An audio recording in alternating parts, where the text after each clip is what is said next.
The story of human imagination has always been intertwined with the forces of nature, and among all the forces that fascinate and confound us, the weather lies at the very heart of our wonder.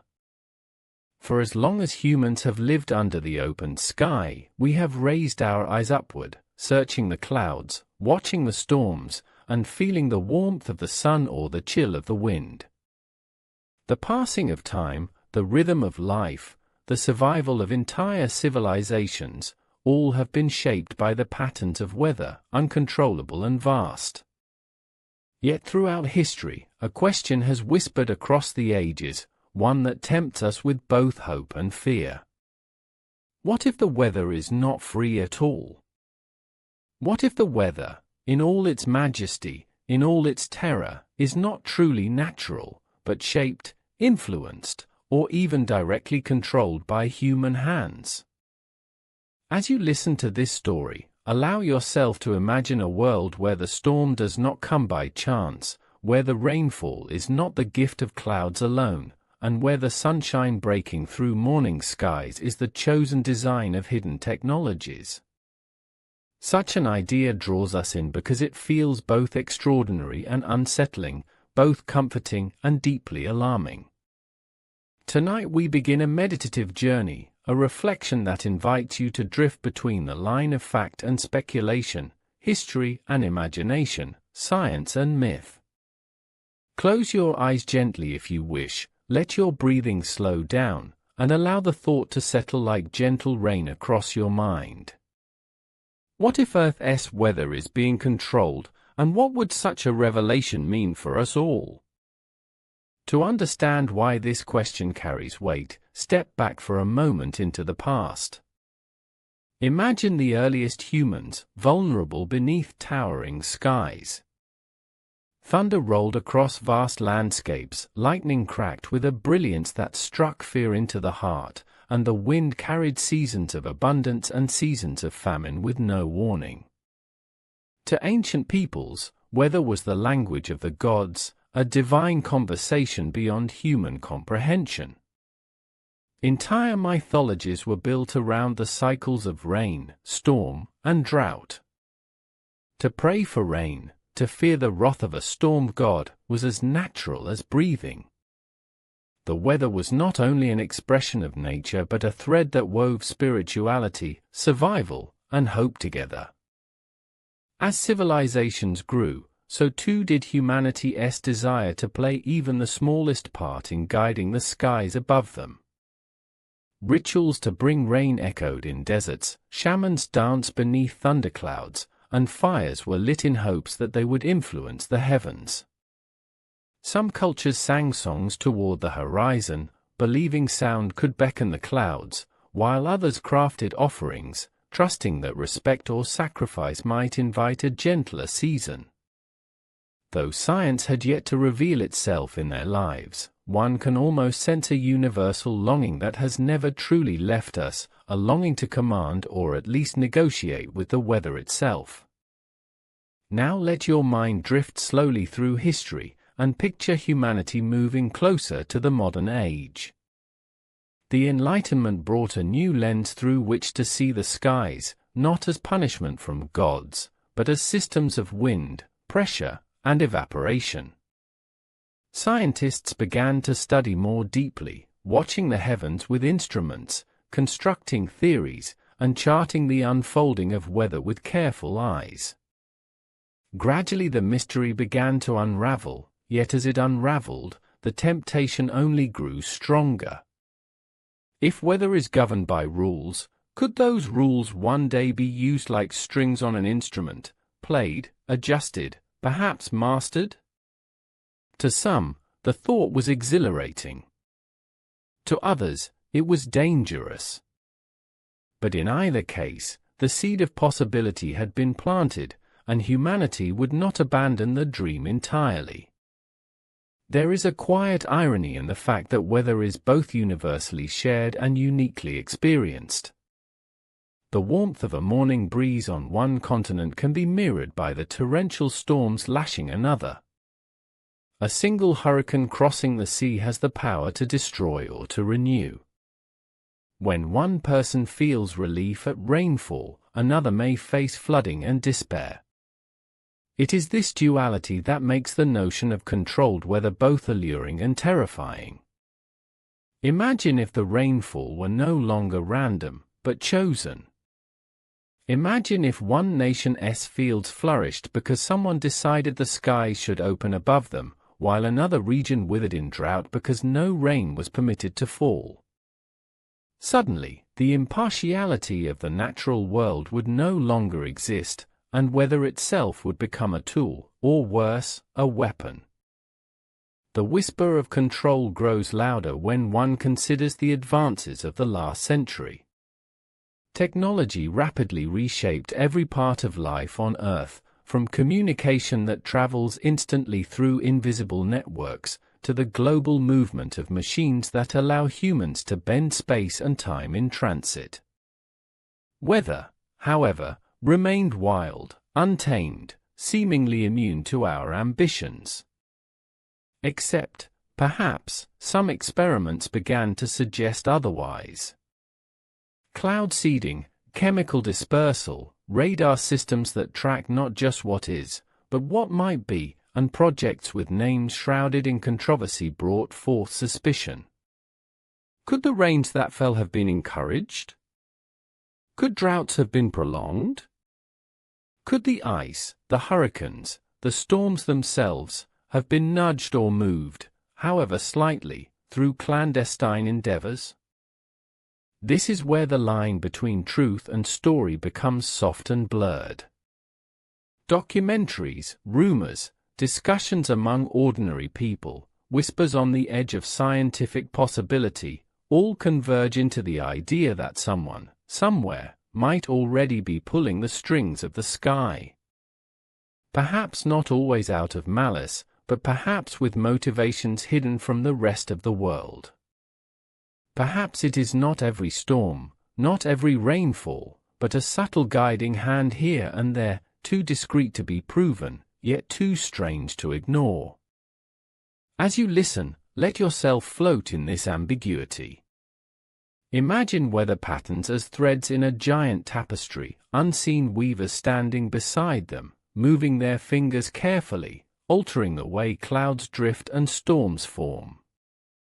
Imagine discovering one day that the cold winter you endured was no accident, that the drought you prayed would end was not merely unfortunate chance, but the result of choice made half a world away.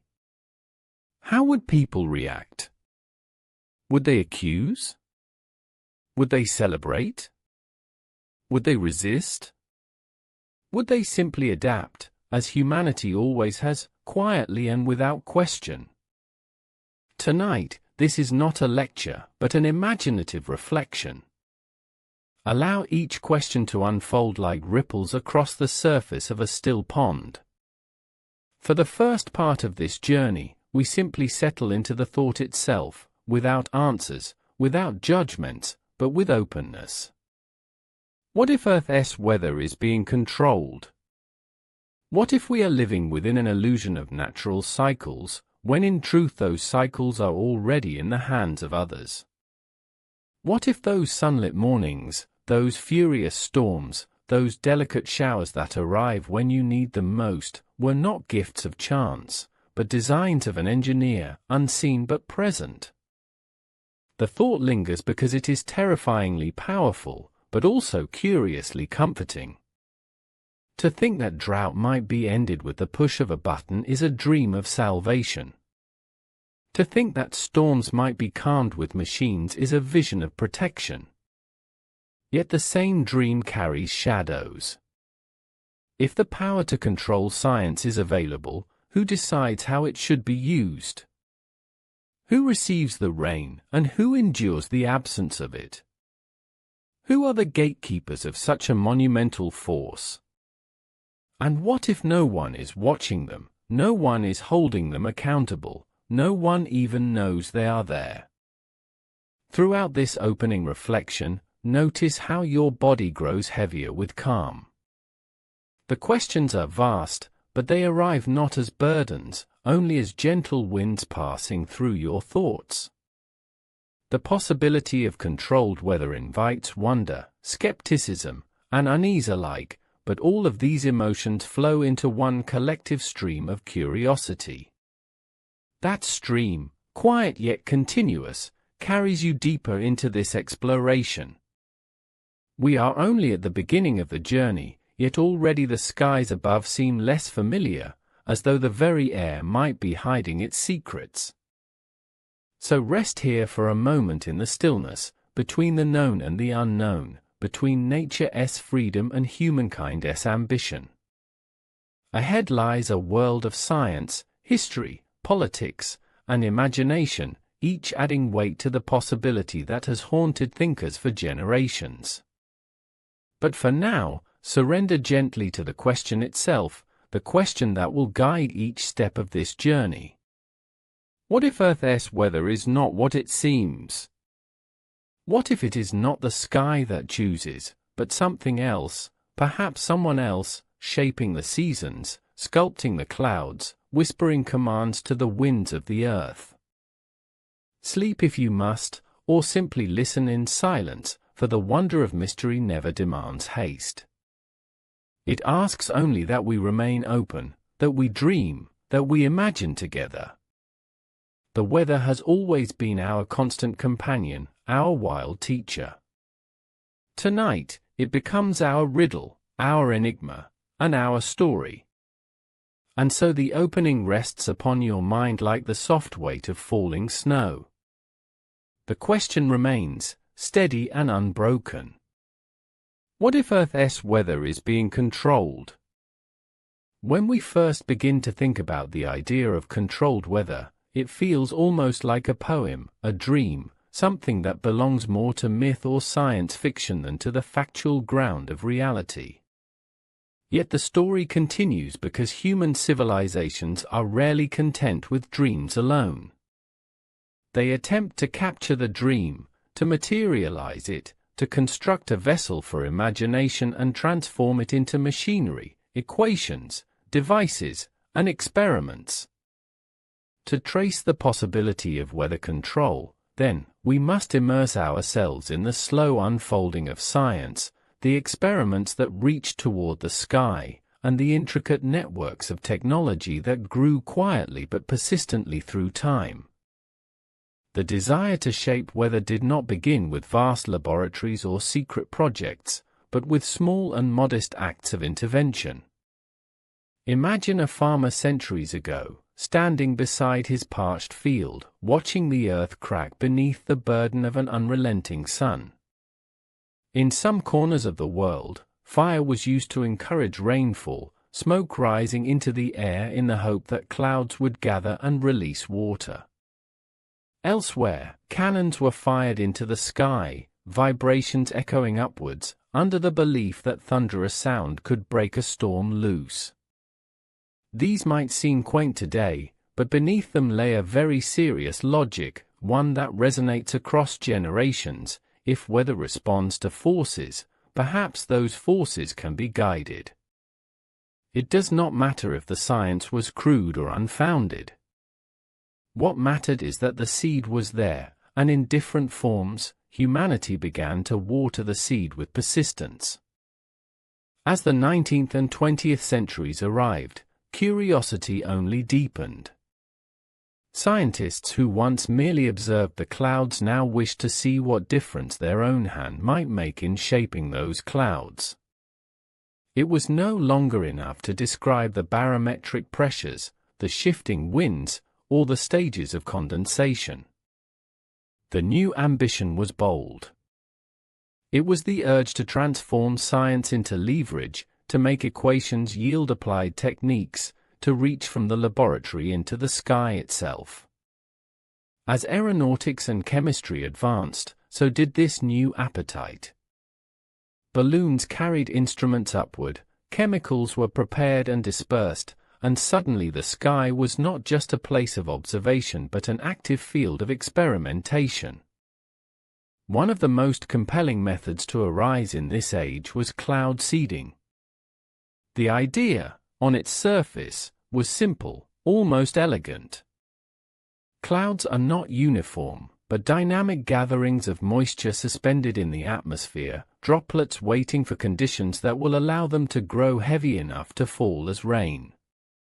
If those droplets could be nudged toward that threshold with particles, with substances that encourage crystallization, then perhaps rainfall could be summoned where none would otherwise appear. Silver iodide, or sometimes dry ice or even salt, was released into the sky, scattered into cloud masses that might respond by releasing rain. Imagine the significance of this possibility, to take a system once thought completely untouchable and give it a point of entry, a way of unlocking the power to feed farmlands or drive away drought.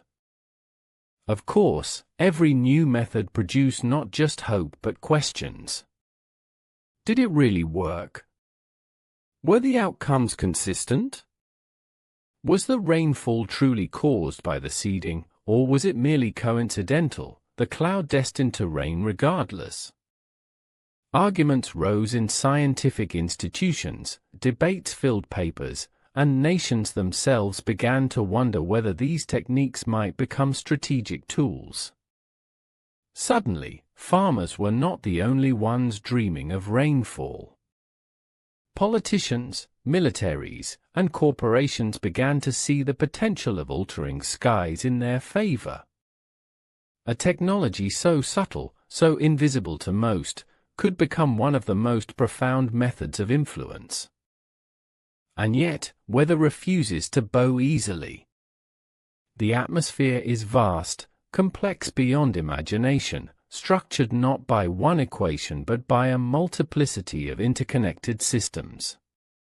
Temperature gradients, ocean currents, wind streams that span continents, delicate chains of cause and effect which even modern supercomputers struggle to predict. In such a field, the hand of humanity cannot simply command outcomes. It can only gesture, only push lightly here or there, hoping the currents respond. This limitation, however, did not reduce the fascination. Instead, it drove more energy into study, more patience into experimentation, more investment into research that continued deep into the modern era. As you consider this, let your mind imagine the late 20th century, a world on the edge of global connection, where satellite eyes now gaze down upon Earth in constant vigilance. For the first time in human history, the atmosphere was mapped not only by ground-based instruments but by machines orbiting high above, watching whole continents, tracing storms, measuring hurricanes, and monitoring shifts across polar ice. The data became oceans of knowledge, seas of numbers and images through which scientists could see the fluidity of weather as they had never seen it before. And if you can see it, the human mind naturally imagines whether you might also change it. The satellites may only observe, but they invited the thought of intervention on scales larger than ever before. It is here that whispers of secret projects entered. Projects with enigmatic names, spoken of in either reverence or suspicion, their goals unclear, their effects debated. To some, these were symbols of progress, initiatives to study the ionosphere, to advance scientific understanding of atmospheric conditions, perhaps to improve communication or forecast storms. To others, they implied something darker, experiments not merely to observe but to tamper, to manipulate, to redirect forces once thought untouchable. The mystery surrounding such programs fueled speculation. Was it possible that the sky itself was now the theater of human engineering, the location of hidden experiments whose influence might stretch far beyond official explanations? The idea of manipulation of nature brings with it a peculiar mix of emotions. On one hand, it offers the dream of protection. If weather can be shaped, maybe disasters can be reduced.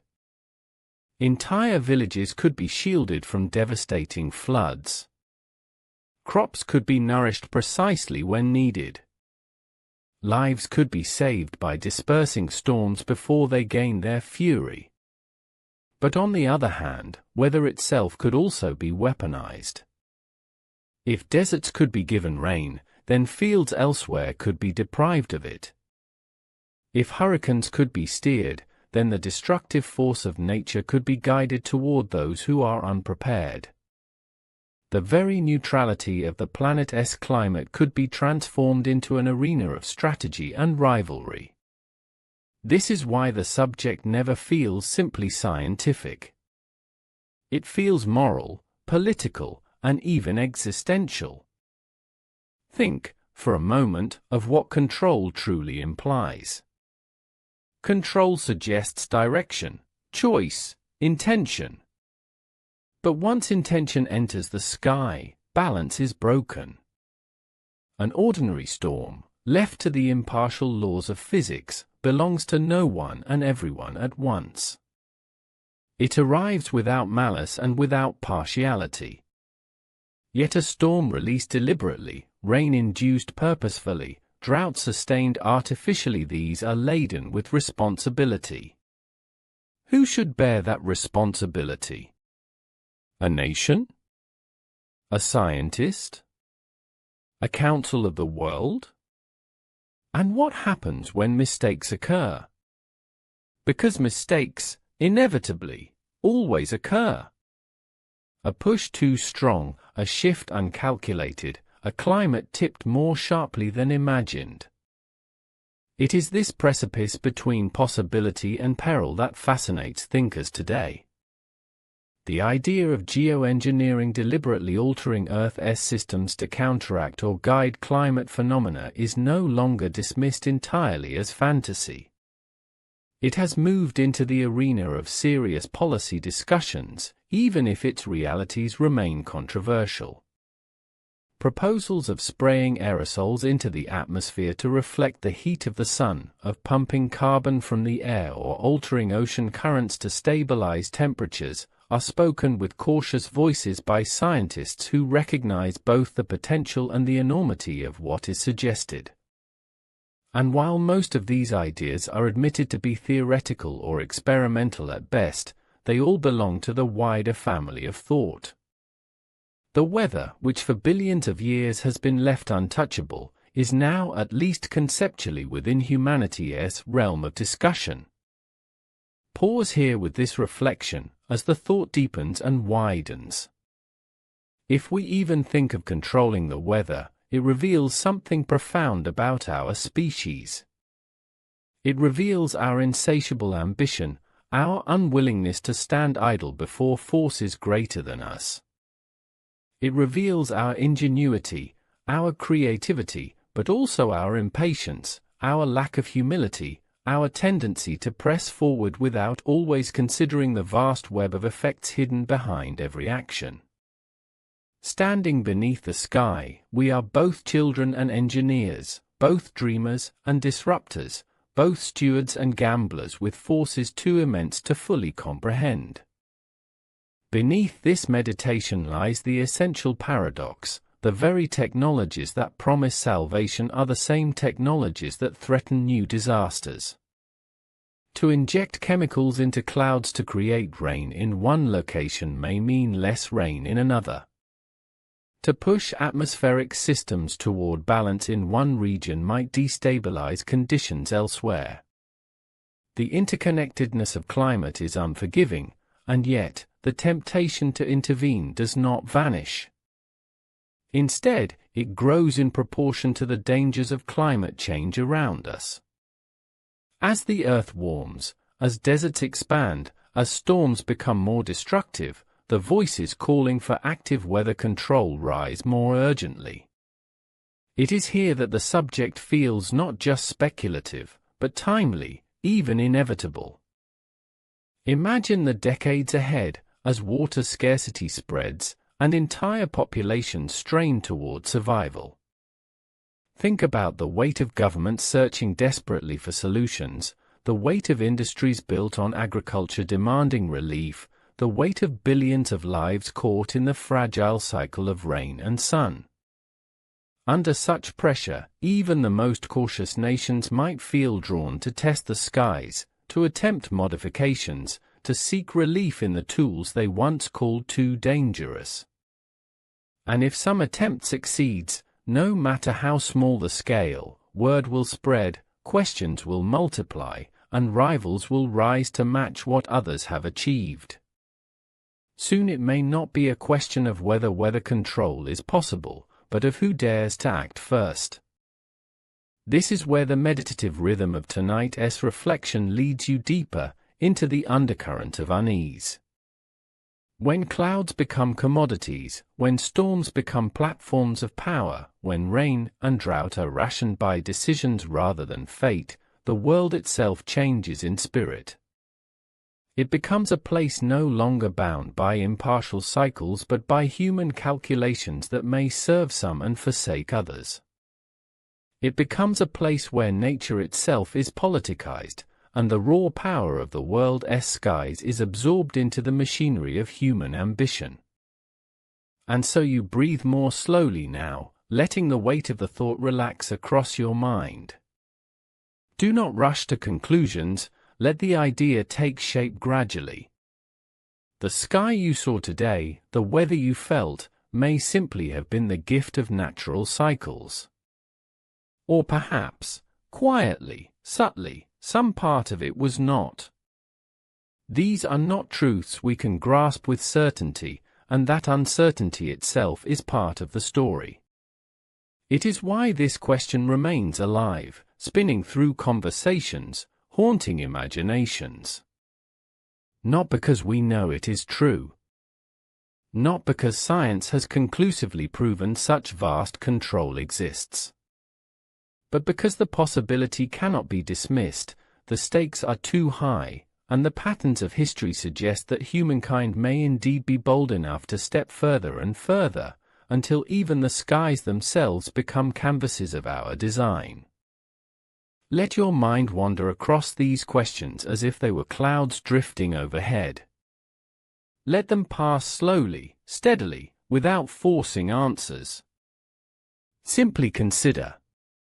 If we have learned to split the atom, to send voices across invisible frequencies, to cross oceans and touch distant planets with our machines, is it really so impossible that the very breath of Earth's weather is also subject to our reach? And if so, how silently might such control already be happening, hidden beyond headlines, carried out in remote fields or over distant seas, experiments seen by none except those who send them forth? The only answer tonight is wonder, wonder that stretches like the horizon itself, vast and unresolved. As your breathing deepens, as your body grows quiet, the story continues to spread in your imagination, an open sky filled with possibility. This is where we rest for now, drifting in the vastness, holding the awareness that technology, science, and ambition rise together, entwined with clouds above. The earth spins onward, the winds continue their dance, and yet within their currents lies a question we cannot silence. What if Earth's weather is no longer free?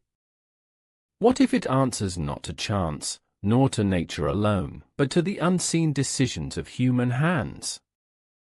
Throughout the unfolding story of humanity's desire to influence the skies, there are always shadows that lengthen behind the light of discovery. Where science advances, suspicion often grows, and where experiments touch something as vast as the weather, rumors naturally multiply. As part of our reflection, we now drift into the realm where truth and speculation weave into each other so closely that it becomes impossible to untangle one from the other. Whether or not you believe in them, these stories matter because they hold the collective anxieties, dreams, and imaginations of people who look upward and wonder whether someone, somewhere, already has the power to shape the storms they endure. It is not difficult to see why the idea captures attention. Weather is universal, shared across all humanity. Any unexplained event, whether a sudden drought, an unseasonal flood, or an unusual formation in the skies, naturally invites questions. Why now? Why here? Was it coincidence or design? In times of crisis, when devastation strikes, people comfort themselves with patterns and with meaning. And sometimes, the meanings they ascribe are not of gods or chance, but of human intention. It is here that the notion of weather control takes on a conspiratorial life of its own, whispered in conversations, echoed in documentaries, passed along as an invisible truth hidden behind the curtains of official statements. Among the most discussed programs of the modern era lies one whose name stirs both curiosity and controversy. Its official mandate was to study natural processes in the upper atmosphere, focusing on communication and waves that ripple invisibly through the ionosphere. Scientists spoke of understanding auroras, improving transmissions, and learning the ways in which the sun's energy interacts with our world. Yet outside the laboratories, a darker story began to take shape, told by those who observed from afar. Could such a program be more than research? Could it be an attempt to manipulate the very pathways of weather, to alter rainfall, to guide storms, or even to create them at will? It is important to pause here and breathe deeply into the thought. Consider how technology is often misunderstood, and how mystery multiplies when projects are guarded behind fences, their workings unseen by the public eye. It is natural for suspicion to grow, for imagination to expand into the gaps where facts are absent. And yet, it is also natural for people to wonder whether secrecy itself suggests more than mere science. For decades, claims have risen that signals transmitted into the atmosphere could ripple down through weather systems, nudging them into unfamiliar patterns. Some describe catastrophic storms as engineered. Others imagine entire droughts as constructions of policy. None of these stories can ever be verified fully, and yet their persistence reveals how deeply humanity suspects that weather may no longer belong solely to nature. Rumors do not stop with one program. Across the globe, whispers of hidden technologies echo. In one nation, cloud seeding is no longer a secret but an admitted practice, with airplanes dispersing substances into the sky to encourage rainfall.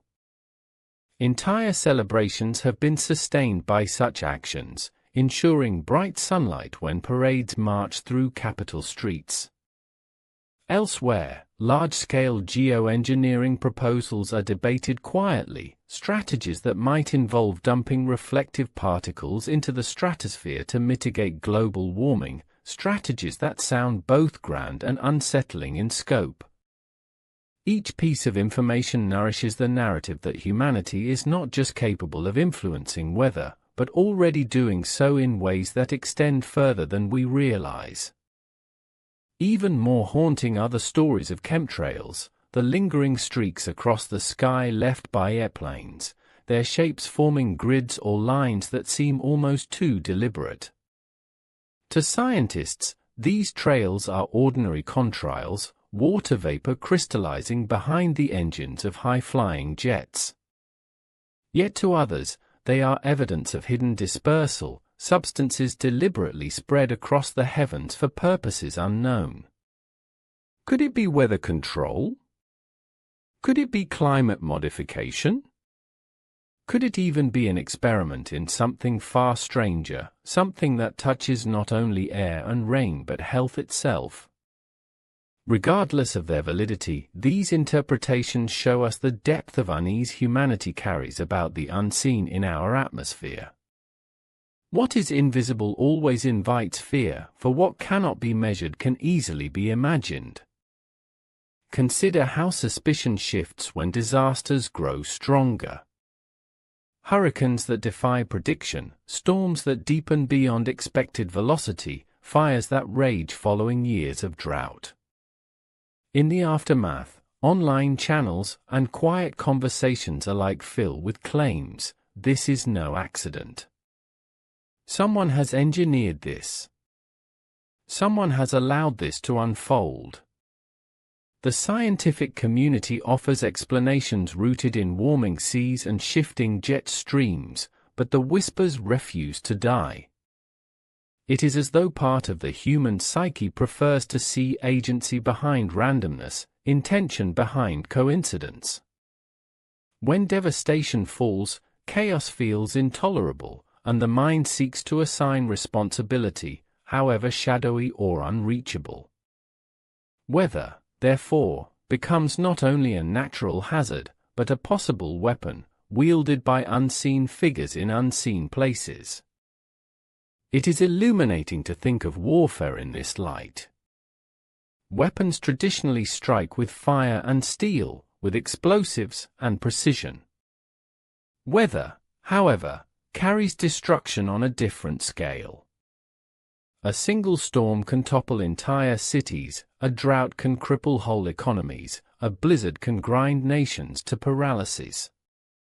If indeed there existed technology that could influence such events, even fractionally, would it not attract the attention of militaries?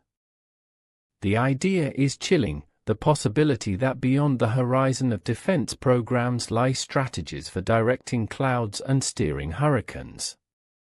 Outlawed in international conventions, the weaponization of weather remains a legal and moral boundary, and yet, suspicion persists that such boundaries are sometimes pushed quietly, invisibly, determined not by public consensus but by secret necessity. Nations, after all, have long competed in every domain. The sea, the land, the air, and most recently space itself have all become theaters of rivalry. Is it inconceivable that weather, too, joins that list, a powerful domain silently contested, hidden behind the narrative of coincidence? Reflect for a moment on the possibilities. A storm nudged toward an enemy coastline, ending supply lines. A drought imposed on territories dependent upon rainfall. A harvest season ruined or rescued by invisible interventions. If these remain speculative, they are nonetheless logical possibilities in the imagination of power. And where strategy exists, suspicion always follows. Yet step back once more and breathe into the mystery. Not all suspicions need to be factual to be significant. What matters is the way humanity projects its fears, the way we seek explanations in forces we cannot touch. The persistence of belief in weather control programs tells us something deeper. It tells us that weather, once seen as a neutral background, has become politicized in the human mind. When storms strike, the question is not only how nature works, but who benefits, who suffers, and who, perhaps, has engineered the outcome. In a world already divided by inequality, the weather itself becomes part of the tension, no longer universally trusted. The very sky is interpreted through the lenses of doubt and ambition. This, perhaps, is the most revealing element of all. Even if full control does not yet exist, the suspicion of control shapes how people perceive reality. And perception, once altered, creates its own truths. If you believe that rainfall is distributed according to hidden decisions, then faith in nature diminishes, and anger builds. If you believe that storms are engineered, then entire communities carry a burden of mistrust against powers invisible. Control, whether real or imagined, alters the narrative of existence. It means that nature itself cannot be taken for granted, that every raindrop and every ray of sun might serve another master. Let these thoughts drift gently through your mind, not as heavy doctrine but as slow-moving clouds, filled with both light and shadow. Perhaps weather is still free, governed by impartial physics. Perhaps it is already entangled with human influence, guided more than we imagine. Either way, the human heart is restless with suspicion, and the imagination is fertile with theories. We do not merely live under the sky, we interpret it, we tell stories about it, we frame it within the struggles and ambitions that define our world. In that sense, even the suspicion of weather control is already a form of control in itself, shaping how billions think and react to the forces that move above them. And as we reflect deeper still, another layer unfolds. Consider how stories persist across generations even when they lack conclusive proof. They persist because they resonate with truths that are emotional, spiritual, or psychological. The myth of God shaping storms was not merely childish superstition. It was a way of articulating the sense of powerlessness and the need for meaning in forces beyond human grasp. Today, in the age of electronics and satellites, the gods have been replaced by suspicions of laboratories, governments, and corporations. The structure of belief remains, only its characters have changed. We cannot bear to think of nature as entirely indifferent, so we imagine it as controlled, directed, perhaps betrayed. In both ancient and modern worlds, the same longing for explanation echoes, carried on the wind of storytelling. Now settle deeper into the calm of this thought, into the quiet rhythm of reflection.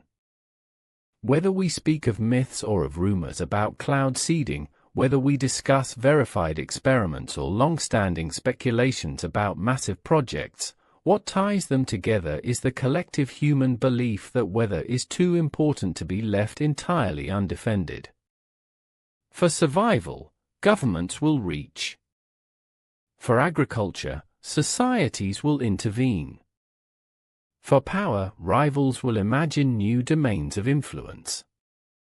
And in each step, the certainty grows less clear, the horizon more obscured. What is science? What is speculation? What are the stories that comfort, and what are the stories that reveal fragments of truth? In this ambiguity lies the essence of the human condition. We are surrounded by forces larger than ourselves, and yet we are always tempted to claim that we can bend them, that we can make them follow our will. Perhaps we can, and perhaps we already do. Or perhaps those who whisper about control are only rehearsing another ancient pattern of thought, one that turns mystery into narrative. Either way, the suspicion itself shapes how we live, how we dream, and how we fear. So tonight, as you sink a little deeper into rest, imagine once again the skies above. Imagine the silence before a storm, the incomprehensible size of clouds drifting across continents, the raw weight of rain that can nourish or destroy. Now imagine that behind it all lies not impartiality, but influence.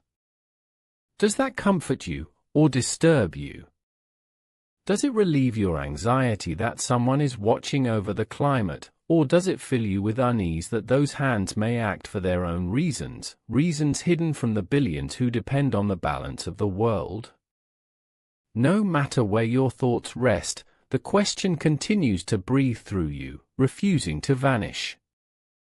The stories, the rumors, the conspiracies, the programs real or imagined, they all form a tapestry of collective concern.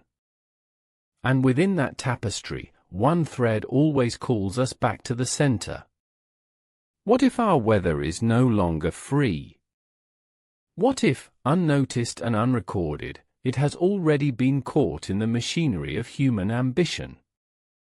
If speculation, rumor, and suspicion form one side of the story, the other side lies in the vision of possibility, in the luminous dream of what might be possible if humanity could truly steward and cultivate the rhythms of the sky.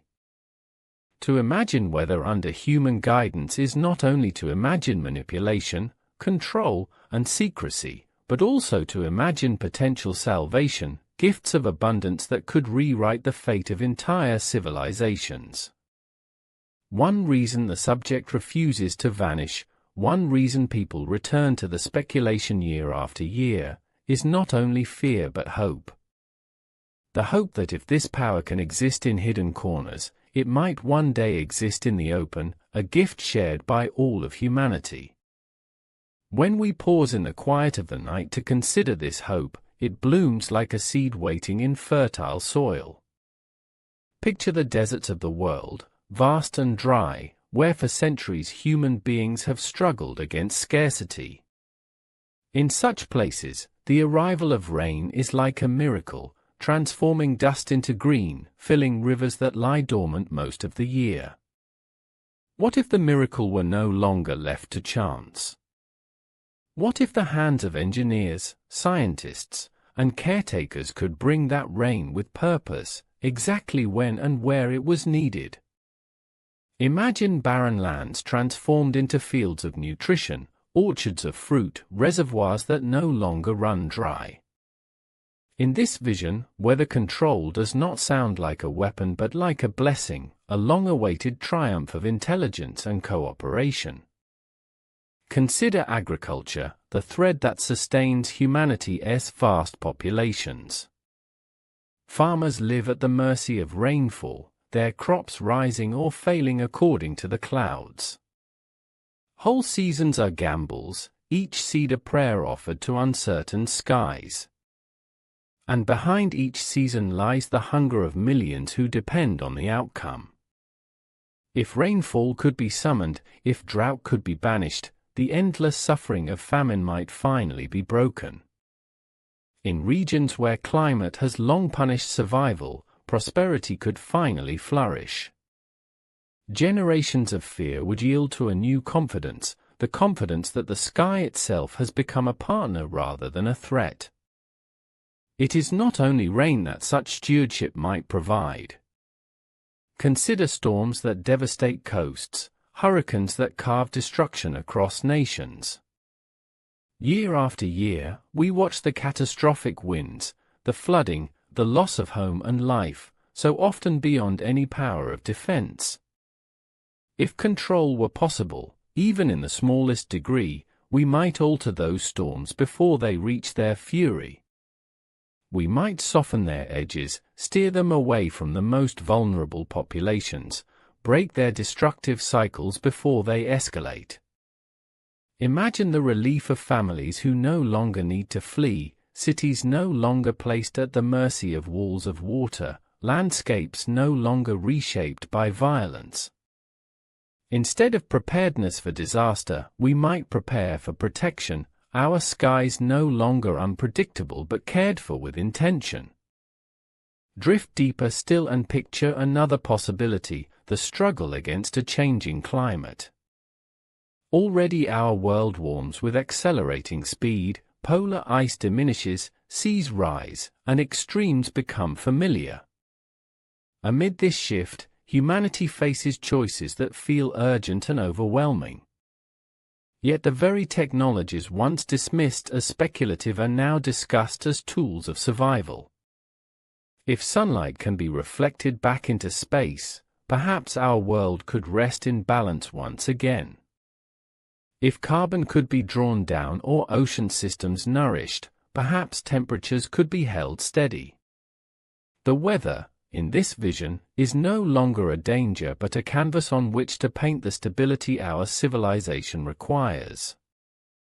Hope flares in the imagination, because the dream of survival is always stronger than the fear of loss.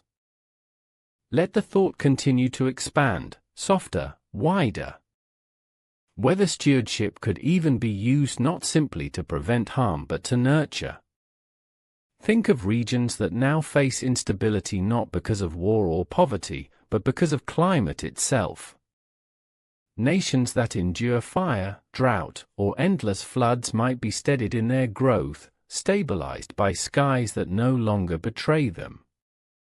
These futures suggest peace, not only in the absence of disaster, but in the increased fairness of opportunity.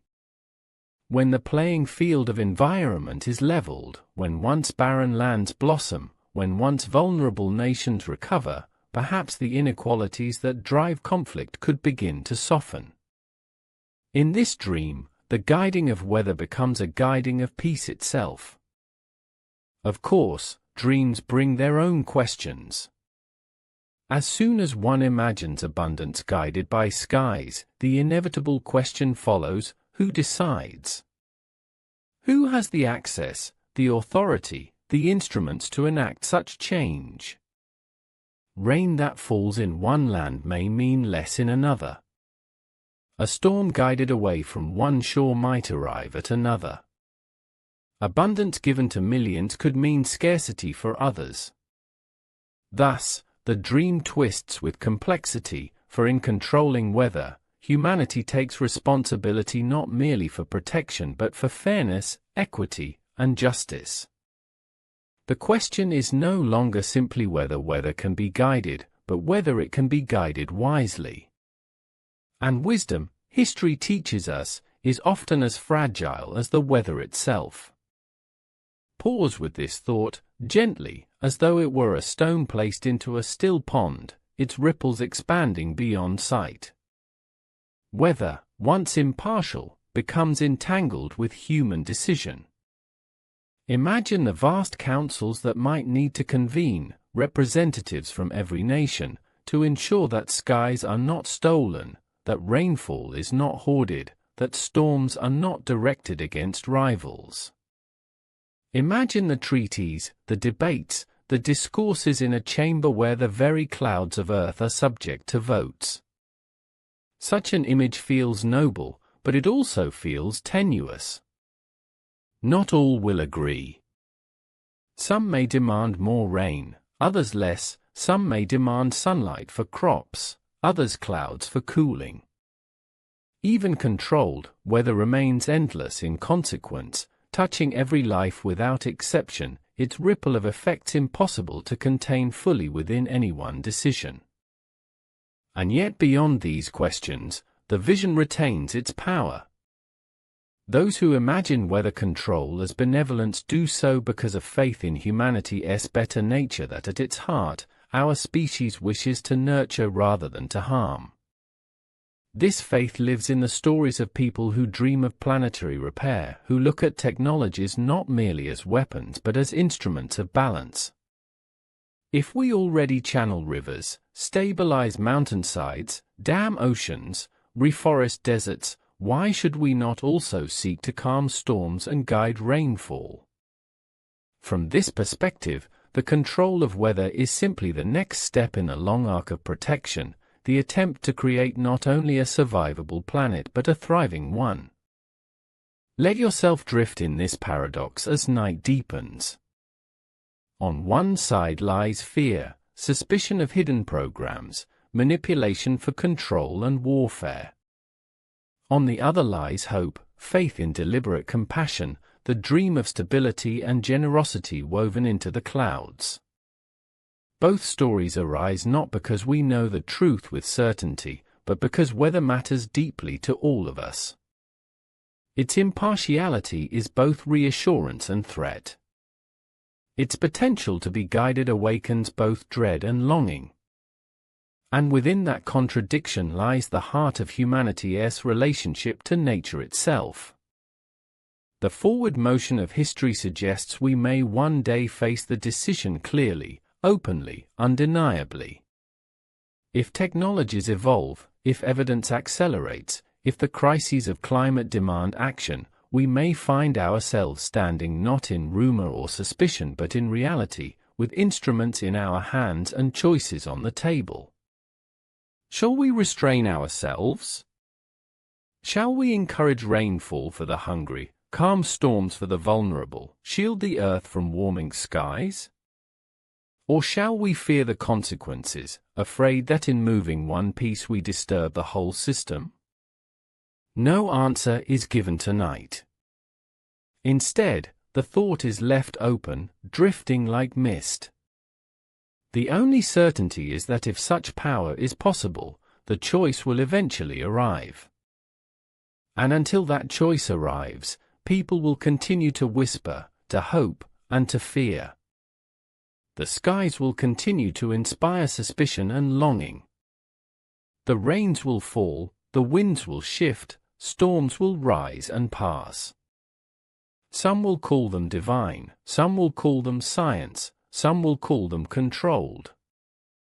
But all, inevitably, will feel their touch.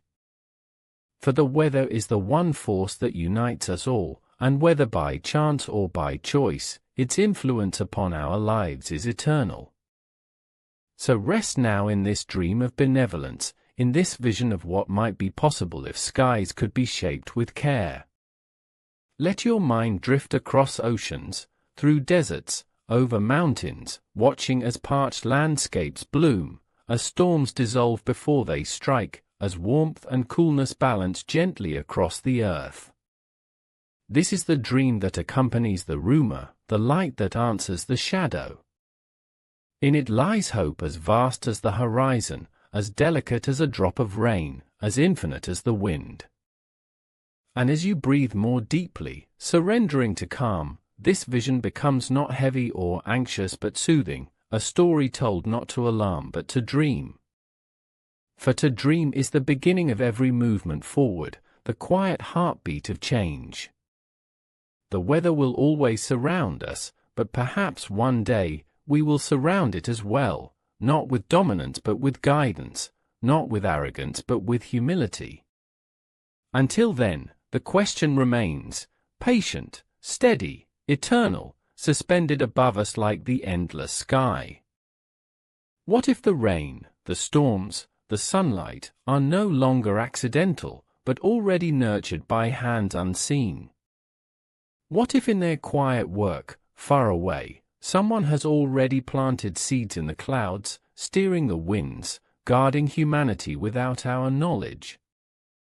Could such a gift be possible, and if so, how would the story of our species be forever changed?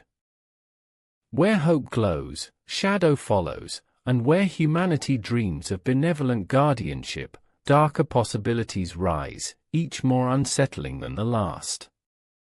To imagine weather as a miracle under human guidance is to see the light in the idea, but to recognize weather as something controllable also reveals how easily it could descend into misuse. Every tool humanity has ever created has been a double-edged blade. What saves can also destroy, what heals can also wound, what nurtures can also dominate. And so, if the skies of earth fall under human command, the prospect is not only one of abundance but of ruin. For the same rain that feeds a desert can also ruin a harvest elsewhere, and the same storm that could be calmed might also be forced upon a city not prepared to resist. Slowly, let us peer into the darker corners of this vision, into the shadows that surround the dream. The first shadow is imbalance, the question of who holds the key. Nature, left untamed, is a leveler. It washes through all lives impartially, sparing none, favoring none. Yet if humanity claims the ability to shape it, inequality inevitably floods into the process. Some nations, richer or more powerful, might harness advanced technologies, while others remain dependent or excluded. Rainfall could become a form of currency, storms a form of punishment, clouds a form of leverage in negotiations. Imagine entire continents pushed into dependency, their skies no longer free, their climate subject to choices made not in their own lands but in distant rooms of quiet authority. It is here the possibility of weaponization emerges with haunting clarity. Think of history, and how in crisis, human beings have continually sought new ways to assert dominance. The seas became arenas of naval fire, the skies of aerial battle, the atoms themselves of unimaginable destructive force. Could weather be immune from such appropriation? Already, treaties exist that forbid the use of the environment as a weapon, as though humanity has long foreseen the potential of this temptation. Yet history also shows that treaties falter under pressure. A desperate government, an ambitious leader, a hidden research facility could all see storm and drought as weapons subtler than bombs, weapons that leave no crater but achieve devastation nonetheless. Dwell for a moment on what such weaponization would mean. A rival nation suffers famine not because of poor governance, not because of natural cycles, but because its seasonal rains have been interrupted. Another suffers unthinkable destruction as storms are not pacified but guided directly toward its shores. The deadliest wars are not always those waged with direct firepower, but those that sabotage the foundations of survival: water, food, shelter. If weather itself enters this scheme, no system of defense could truly resist. There is no shield that can guard the sky, no army that can repel clouds. The thought deepens further when we consider miscalculation. Even without intention to harm, the vast complexity of weather might make every attempt at control dangerous, filled with unforeseen ripple effects. One cloud seeded too heavily might rob another region of the rain it needs. A storm diverted from one coast might strike another with greater force. A program designed to reflect sunlight might cool one region while altering precipitation cycles halfway across the globe. The Earth is not a simple machine, it is a web of balance, where every thread shocks another with resonance. If humanity meddles unwisely, the damage could be not immediate weaponization but catastrophic accident, the unintended consequence of ambition that misjudges its own reach. Look deeper still and consider not overt war or accident but the slow decay of trust in a world where weather appears malleable. If people believe skies are manipulated, whether by fact or by rumor, then each unusual storm invites suspicion, each drought breeds hostility, each flood becomes more than natural disaster, it becomes potential aggression. Nations no longer simply respond to the weather, they accuse each other of controlling it. Paranoia itself becomes corrosive, collapsing diplomacy, undermining peace. Wars fought over water, already predicted by many, could be intensified by the belief, real or imagined, that one side has seized control of the skies. The darker shadows are not only political. They are ecological. Every system in the natural world is interconnected, delicately intertwined in rhythms that stretch back millions of years. Rain does not fall only for human crops but for forests, rivers, and countless species whose very lives synchronize to weather cycles. Imagine interference that benefits people but devastates fragile ecosystems. Rains redirected for agriculture but leaving wetlands dry, storms suppressed along coastlines but preventing nutrients from stirring the seas, clouds altered in ways that reduce sunlight and disrupt migration patterns of animals.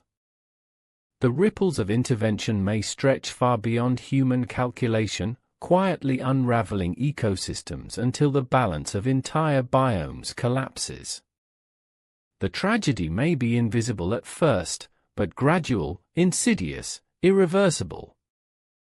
If humanity assumes dominion over clouds and sun, there is also the question of arrogance.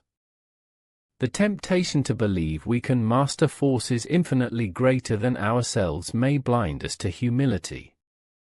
Technology gives illusions of certainty, yet the Earth is vast, the climate system chaotic, non-linear, resistant to our full comprehension. Still we proceed, guided by the belief that we can control outcomes, forgetting that every control introduces new uncertainties. The hubris of meddling has always shaped history, from industrial revolutions that lifted millions but poisoned skies, to nuclear ambitions that illuminated cities but scarred generations.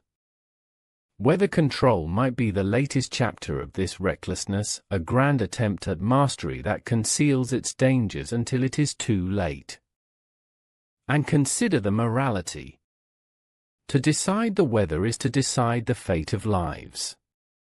If scientists, governments, or corporations gain this ability, ethical questions flood inexorably. Who decides that one field deserves rain while another suffers thirst? Who allocates seasons of warmth against seasons of cold? If storms can be lessened, should they? Or do storms serve deeper geological and ecological needs unknown to us? The ethical responsibility of deciding the atmosphere is overwhelming, beyond precedent, beyond governance. Dive into the heaviness of this thought. To guide weather is not only to guide crops and homes but to guide survival itself. Millennia-old natural balance is suddenly placed into human negotiation. Pause and let your breathing slow against the weight of these reflections. These are not merely fantasies of calamity, they are logical concerns born from our history. Every form of technological mastery has carried with it shadows of unintended harm. The most powerful of these shadows often arrive not through malicious intent but through blind optimism, through the rush of progress that forgets to weigh long-term consequence. If weather becomes programmable, would we ever pause to question deeply enough what that programming disturbs, and whether we are able to handle the scope of what is unleashed? Beyond nations and ecosystems, there is also the question of corruption. In a world where rainfall could be purchased, storms priced, and sunlight rationed, weather itself might become another commodity for the market to divide. Corporations already profit from water, grain, and oil. Would they not also profit from skies? The commodification of weather could deepen inequality, granting favorable climates to those who can afford them while leaving impoverished communities exposed and abandoned. In such a potential world, even the most sacred rhythms of Earth could be reduced to bargaining chips. Some of the darkest visions come when one considers secrecy. What programs might already exist that we do not know? What experiments might already have been attempted, their failures masked as natural disasters, their successes hidden as ordinary storms? The absence of transparency breeds its own nightmares. If governments intervene secretly, withholding information from their citizens or from the international community, then the truth of events becomes impossible to verify. Was the drought natural, or was it engineered as leverage?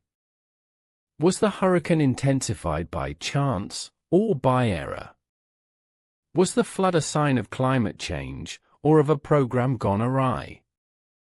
In this murk of uncertainty, even the evidence of our senses is destabilized, leaving us unsure not only of weather but of reality itself. And still deeper, there is the possibility that once weather is shaped, it can never be restored to its natural rhythms.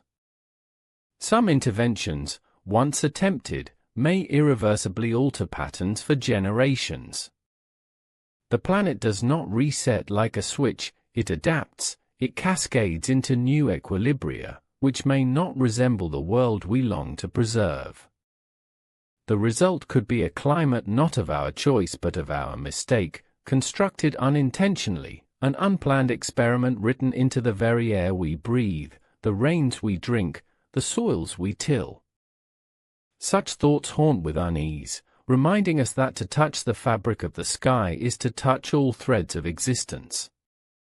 Let your breath relax against this heaviness. These imaginable scenarios are not meant to paralyze but to deepen awareness. They remind us that power is never neutral, and the greater the power, the greater the shadow it brings.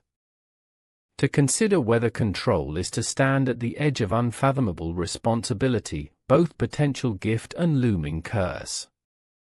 The dream may carry light, but the nightmare is never far behind, waiting in the background, whispering of hubris, inequality, destruction, and fear.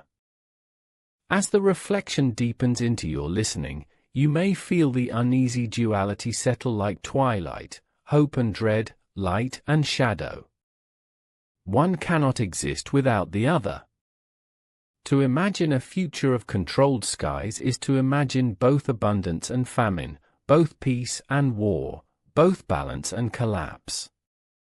It is the paradox of all progress, magnified into the expanse of the atmosphere itself. So tonight we dwell not only in the dream but in the warning. For the rain that could heal might also ruin, and the sunlight that could nurture might also burn. The potential of power is infinite, but so too is its danger. As humanity steps ever further toward the threshold of command over its environment, it must reckon deeply with itself, because the sky is no longer only the domain of awe, it may become the domain of responsibility, of choices with consequences beyond imagination. And so the question does not fade. It gathers weight with every passing reflection, shaping itself into both a prayer and a caution. What if the weather above us is already touched by unseen hands? If so, are those hands guiding toward life, or toward loss? Toward justice, or toward domination? Toward the dream of peace, or the nightmare of exploitation? Perhaps both at once. Perhaps the truth lies not in one story but in the terrible overlapping of them all. Rest with this thought as if drifting under an unfamiliar storm, uncertain whether it arrives as gift or as challenge. Breathe with calm, for contemplation needs no haste. The sky endures, the winds move, and above us remains forever the great unsolved mystery: if the weather can be controlled, what does it mean for the destiny of humankind? If there is one truth that history teaches again and again, it is that power never exists in a vacuum. Every new ability, every new discovery, is eventually drawn into the intricate web of politics, strategy, and influence. To think of weather control only as a scientific or ecological concept is to see only part of the whole. For as soon as the idea exists even as rumor, it becomes a subject of diplomacy and rivalry, a seed of suspicion between nations, a token of possible advantage in a world built not on universal trust but on fragile negotiations. The possibility that the weather can be influenced, even slightly, strikes directly at the heart of geopolitics, because weather is not bound to borders, and yet borders shape how humans respond to it. Close your eyes for a moment and imagine. A powerful storm forms over an ocean, gathering strength. It has the capacity to change direction, depending on certain atmospheric factors. Two nations lie ahead of its potential paths. One is struck, the other is spared. In the ordinary course of history, this would be attributed to chance, to the impartial movement of the Earth's winds. But in a world where weather control is even suspected, could it still be accepted as mere coincidence? Would the nation that suffers believe themselves unlucky, or would they accuse their rival of having redirected the storm toward them? The very suspicion itself, regardless of truth, would alter international relations, planting seeds of hostility where none existed before. Politics often thrives not only on actions but on perceptions. And perceptions are fragile, easily tipped toward mistrust. Once the possibility of weather influence is admitted through publicized cloud seeding, through debates on climate engineering, through rumors of secret atmospheric experiments, every unusual disaster takes on a new meaning. Was this flood not merely nature, but intentional? Was this drought imposed? Did that rival nation ensure sunshine for its crops while allowing famine to spread elsewhere? Perceptions become weapons themselves, and mistrust begins to shape foreign policy as much as facts. Now imagine those meetings in the grand international halls, where representatives gather under high ceilings to discuss treaties, trade, and cooperation. Overlay across their conversations the question hanging silently: are their own skies free, or manipulated? How do you negotiate in good faith when the very weather outside your window may belong to someone else's hand? Diplomatic channels that once measured only armies, economies, and resources now must measure rainfall itself. Suddenly, famine could no longer be separated from politics, and relief from disaster could no longer be assumed impartial. The simple cycles of nature, once shared by all, would become entangled with suspicion of strategy and control. History is already full of conflicts driven by resources, water rights disputed between nations that straddle rivers, oil fought over across deserts, fertile land contested at borders. Weather, if controlled, encompasses them all. It is the source behind the resources, the system that makes water, agriculture, and stability possible. Whoever influences weather indirectly influences the foundations of power itself. This realization is as old as the legends of rain dances and as modern as the conversations over geoengineering in climate summits. The difference is only scale. What was once prayer has become policy. The concept of sky sovereignty becomes critical. Nations declare sovereignty over land and seas, extend it into the skies above their borders and even into outer space. But what of clouds shaped beyond the border, rainfall initiated by actions of another? How far does sovereignty extend? If silver iodide is released into the sky near one boundary, and rain falls across another, to whom does that rain belong? To whom does that storm belong, and who is accountable for its damage? These questions are not theoretical. They strike at the legal fabric of international relations. Should the technology become advanced, the crises it could generate in international law would be profound. For geomilitary thinkers, the strategic implications shimmer even more darkly. To possess technology that alters weather is to possess leverage more subtle than nuclear weapons, for nuclear devices leave unmistakable signatures, visible explosions, and undeniable destruction. Weather, however, cloaks itself in plausibility. A drought can be explained by natural variations. A storm can always be attributed to seasonal extremes.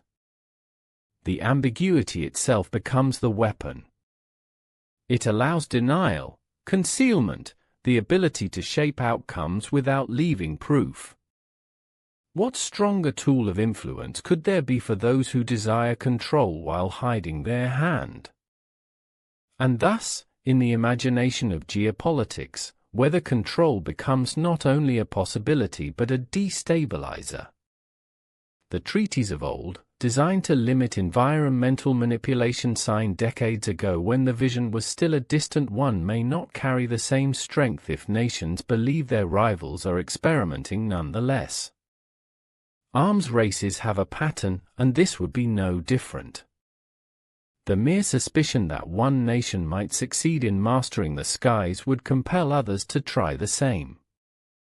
Soon, global unity would not be about cooperation to balance climate, but rivalry to ensure one's weather advantage is not left behind. Take a breath and picture this clearly. Nations constructing fleets of planes not for bombing but for cloud seeding. Satellites watching rivals not just for troop movement but for atmospheric adjustments. Intelligence reports no longer concerned only with weapon stockpiles but with unusual rainfall patterns or suspicious clearing skies over military parades. The battlefield dissolves into the atmosphere itself, silent and invisible, where every storm might be guided and every disaster might be inflicted intentionally under the cover of natural coincidence. The world would stand perpetually uncertain, every storm hollowed by suspicion, every drought softened by fear that it is not natural but artificial, not chance but choice. This uncertainty is more than abstract. It eats trust from the inside. Already, nations struggle to cooperate on the global challenge of climate change, negotiations snagged on questions of responsibility and fairness. If the very climate responses themselves are influenced by those with power, then why would weaker nations ever trust stronger ones? Even legitimate attempts at geoengineering, tested openly to reflect sunlight or stabilize carbon cycles, might be read by rivals as cover for secret weather weapons. Transparency would crumble, and with it, the fragile cooperation we so desperately require to face planetary crisis. The irony deepens. The very technologies that might be humanity's salvation from warming seas could also shatter the bonds required to wield them constructively. The geopolitical shadows sink deeper still into moral territory. What leader, pressured by their own people, could resist the temptation to bend the skies in their favor when famine threatens elections or survival? If rains could secure the next harvest, would they not be compelled to try? Yet that action might unbalance another part of the globe, imposing hunger there instead. Then the rival would see not survival, but aggression. Each nation, following its own immediate need, could spiral into a cycle of intervention and counter-intervention, each action destabilizing the atmosphere more, each step escalating mistrust. What begins as survival evolves into strategy, and what begins as strategy becomes hostility. Let us step further into this possible world. Picture trade negotiations no longer decided only by tariffs but influenced by promises of manipulated skies. Imagine aid packages not delivered in money or food, but in rain, with nations pledging their weather programs to benefit allies who support them at international summits. Imagine a new market of atmospheric contracts, where wealthy coalitions buy storms to suppress wildfires, while poor regions watch their own climate spiral with little recourse to compete. A new diplomacy emerges, one not written in treaties but in cloud dispersals and artificial droughts, as invisible yet decisive as ink pressed upon documents. The concept terrifies because it is plausible. Humanity has always leveraged control of resources as strategy. Why would the skies be treated any differently once the tools to alter them exist? The impartiality of weather would vanish, leaving a world where nations live not only under political imbalance but under climatic inequality, where citizens know their suffering is not pure misfortune but perhaps the neglected consequence of choices made elsewhere. Such a perception corrodes stability from within, fomenting unrest, stoking revolt, because weather touches every person, every day. To distrust the skies is to distrust existence itself. The implications ripple yet again across humanitarian response. Imagine a devastating drought in one region that appeals for international aid. Another nation with weather control technology offers to send rain but not unconditionally. Perhaps it demands alliance in return, military bases, political favors. The giving of rain becomes transactional, an instrument of policy. Humanitarian aid dissolves into coercion when survival itself is the bargaining chip. Soon, weather is not the impartial stage upon which politics unfolds, but the instrument through which politics is enacted. Pause on this thought.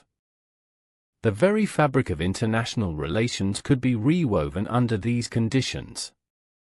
The balance of power would not be determined only by armies, economies, or even technologies visible to the public, but by hidden, unprovable capacities to adjust the climate. This would not merely be the addition of another weapon to warfare but an alteration of the definition of power itself. Power would become inseparable from survival, because those who control weather would control the rhythms of food, water, heat, and shelter. True dominance arises not when destruction is available, but when life itself depends upon your decision. Consider also the quiet fear of smaller nations.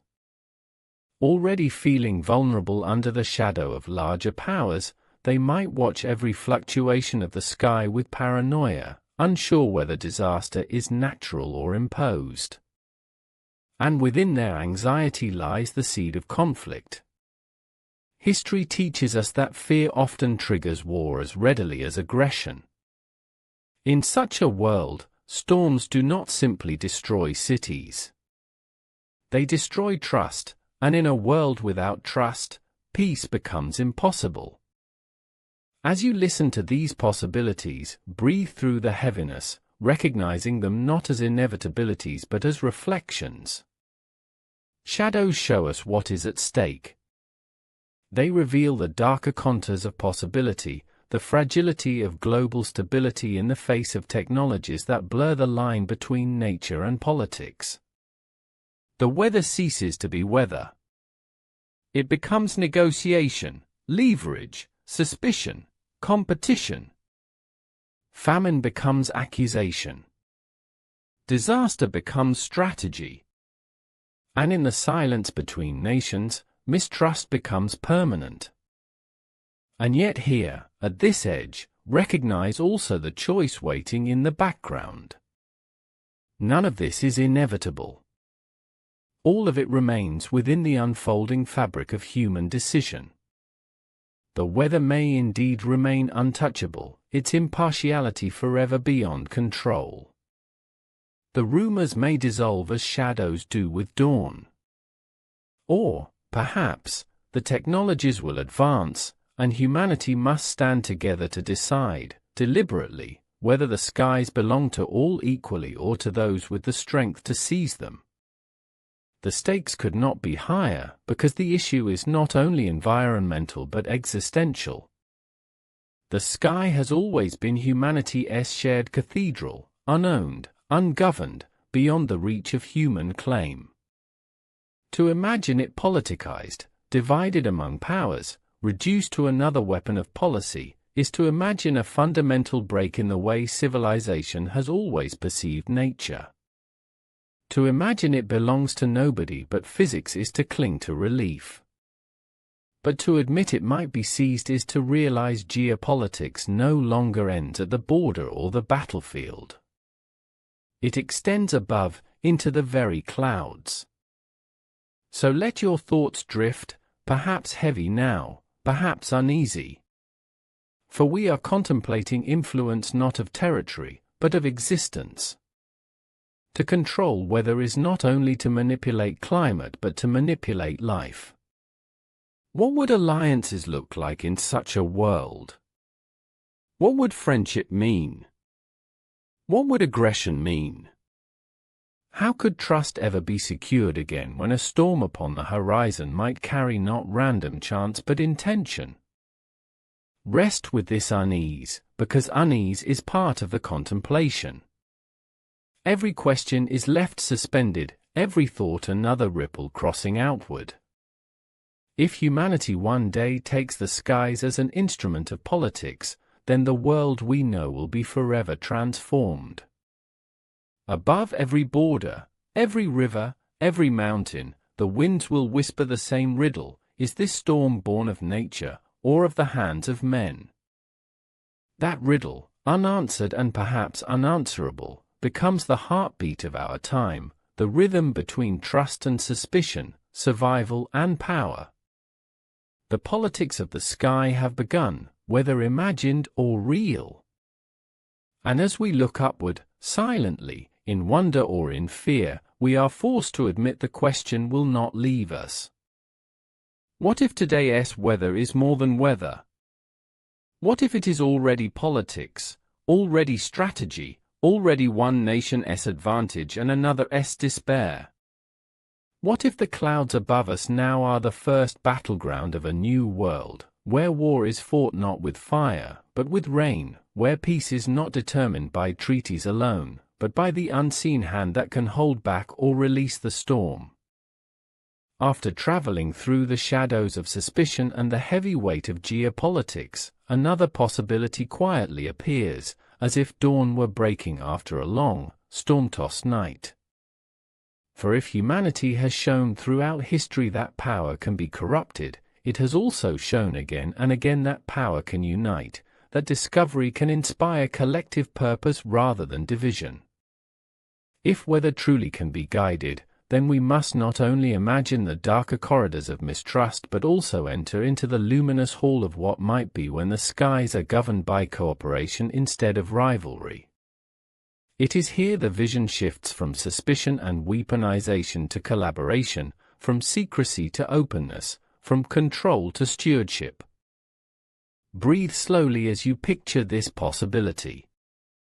Imagine a round table where no single nation dominates, but where representatives from all corners of the world gather, bringing the voices of their people, their cultures, their needs, and their hopes. Here, the question of weather is not decided in hidden meetings or in secret laboratories, but openly, transparently, with the acknowledgement that the sky belongs to no one and to everyone simultaneously. Imagine a council designed not to divide resources but to harmonize them, to guide rainfall toward parched regions, to protect the vulnerable from hurricanes and floods, to ensure that every human being, regardless of wealth or power, is embraced by the benevolence of the atmosphere. The beauty of such a vision rests in its universality. The weather touches all equally, from the deserts of Africa to the sprawling cities of Asia, from the forests of South America to the icy plains of Antarctica. Unlike oil wells or gold veins, weather is not concentrated, it is shared. Unlike territory, it is not claimed, it flows. To treat it as a common heritage, a resource of the entire species, is the most natural step of all. In this positive vision, weather becomes the thread that binds us, the one system that reminds us, daily and directly, that we are all connected to the same planet, breathing the same air, relying on the same rains. Picture, if you will, this cooperative stewardship unfolding in practice. When massive drought grips one region, the collective effort of humanity gently coaxes clouds to bring rain, restoring not only crops but also dignity and hope to communities that might otherwise face collapse. Across the planet, nations no longer wonder whether their rivals will weaponize storms against them, but instead know that storms have been lessened in advance because humanity chose protection over fear. The very technology that once bred mistrust becomes a symbol of unity, an emblem of a species maturing into its role as caretaker rather than conqueror of nature. Imagine international missions not of warplanes and bombs, but of fleets of weather guidance aircraft and satellites, sent not to destroy but to nurture. These missions might begin as joint projects, funded by multiple nations, directed by shared councils, operated in open transparency. Scientists and engineers from every culture work side by side, not cloaked by secrecy but proud of their common cause, to tame the skies for the benefit of all. Tools once suspected of corruption are revealed as instruments of compassion, and their deployment is not feared but welcomed when a vulnerable village sees artificial clouds forming above its fields, bringing relief from starvation. Think also of disasters no longer feared as inevitabilities. Hurricanes, known to devastate coastlines with brutal force, could be detected earlier, weakened, or steered carefully away from densely populated regions. Coastal cities grow no longer with trepidation, constantly fearing the season of tempests, but with stable confidence, knowing that their people will be shielded. Floods that once wiped away generations of progress now become manageable rains. Wildfires, once spreading across continents, could be suppressed by guided showers before they ever consume entire forests. the horror of natural disaster fades into memory, replaced by the knowledge that humanity no longer entertains chaos but cultivates balance. Let your imagination carry you into the streets of cities in such a world. Children play beneath skies that are curiously gentle, the air clean, the seasons less extreme. Farmers plant with faith, their harvests secured by systems of equilibrium rather than suspense. Leaders meet at international assemblies not to accuse but to coordinate, not to suspect but to celebrate, acknowledging each successful intervention as a triumph not of one nation but of the species as a whole. In these cities and villages, mistrust of weather disappears, the paranoia that storms conceal secret malice dissolves. Replaced by this is gratitude that humanity has finally reached a stage where intelligence is coupled with compassion. This vision need not remain an unreachable fantasy. Bits of it already exist in the collaboration that attempts to monitor global warming, the shared data of satellites, the multilateral agreements that bind nations to emission standards. Imperfect as they are, these efforts hint at the capacity for cooperation that lies dormant but not absent in the human story. To imagine global weather guidance is to imagine those seeds fully blossoming, to imagine treaties not just binding words on paper but manifest in the cycles of the earth itself. Every rainfall guided, every hurricane calmed, every drought arrested would stand as testimony to the power of shared intention. The ripple effects of this vision extend far beyond storms and seasons. Imagine the political transformation. If weather assistance becomes abundant, if no nation is left to starve because rainfall has failed, the pretext for many wars dissolves. Nations once at odds over scarce water supplies now exist as collaborators in the management of a shared sky. Entire regions, previously devastated by climate calamities, become fertile, stable, capable of growth. With food security secured on a planetary basis, human conflict takes on a different shape, with fewer causes born of desperation. A kind of global peace, once unimaginable, slowly arises not from treaties alone but from the rains that fall equally across borders, rain no longer partial but intentionally fair. Cultural transformation follows naturally. Myths once built on fear of divine wrath evolve into new myths of human stewardship, stories our descendants would tell of how humanity once trembled beneath indifferent skies but learned, at last, to act together. The act of guiding the weather becomes sacred in itself, bound not to superstition but to reverence for life, a new ritual of compassion enacted with satellites and aircraft. Strangers in different lands share common gratitude for the skies above them. Instead of division, weather becomes celebration. Instead of suspicion, clouds inspire unity. Instead of muttered rumors of secrecy, there is global broadcast of interventions, each success a shared triumph. Pause, take a breath, and allow the comfort of this vision to enter you, as if you were lying beneath a soft blanket of clouds. In this future, humanity no longer feels helpless, no longer endures the cruel lottery of disaster without tools. Nor does humanity suffer under suspicion that hidden enemies have shaped the storms. Instead, humanity becomes the guardian of equilibrium, responsible but in harmony, powerful but humble, remembering that to guide the weather is not to dominate nature but to participate in its rhythm with care. The most profound gift of this vision is not only that disasters are reduced or hunger overcome. It is the removal of fear. Imagine the deep psychological relief of living in a world where unpredictable extremes do not constantly loom. Where villages are not haunted by the threat of drought that could wipe generations, where families do not wake trembling at the prospect of storms ruthless in their scale. fear dissolves into trust, suspicion dissolves into cooperation, despair dissolves into gratitude.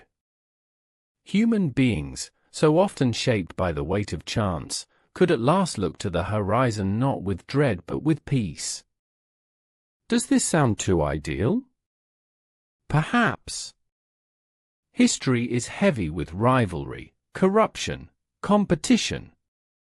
But history is also filled with surprising moments when humanity has acted with generosity, when nations have bridged divides in the face of global danger. And climate change, the defining crisis of our time, already demands such unity. If controlled weather becomes not a weapon but a tool for survival, the potential is strong that perhaps for once, rivalry will yield to responsibility. Perhaps for once, humanity will learn from its shadows instead of repeating them.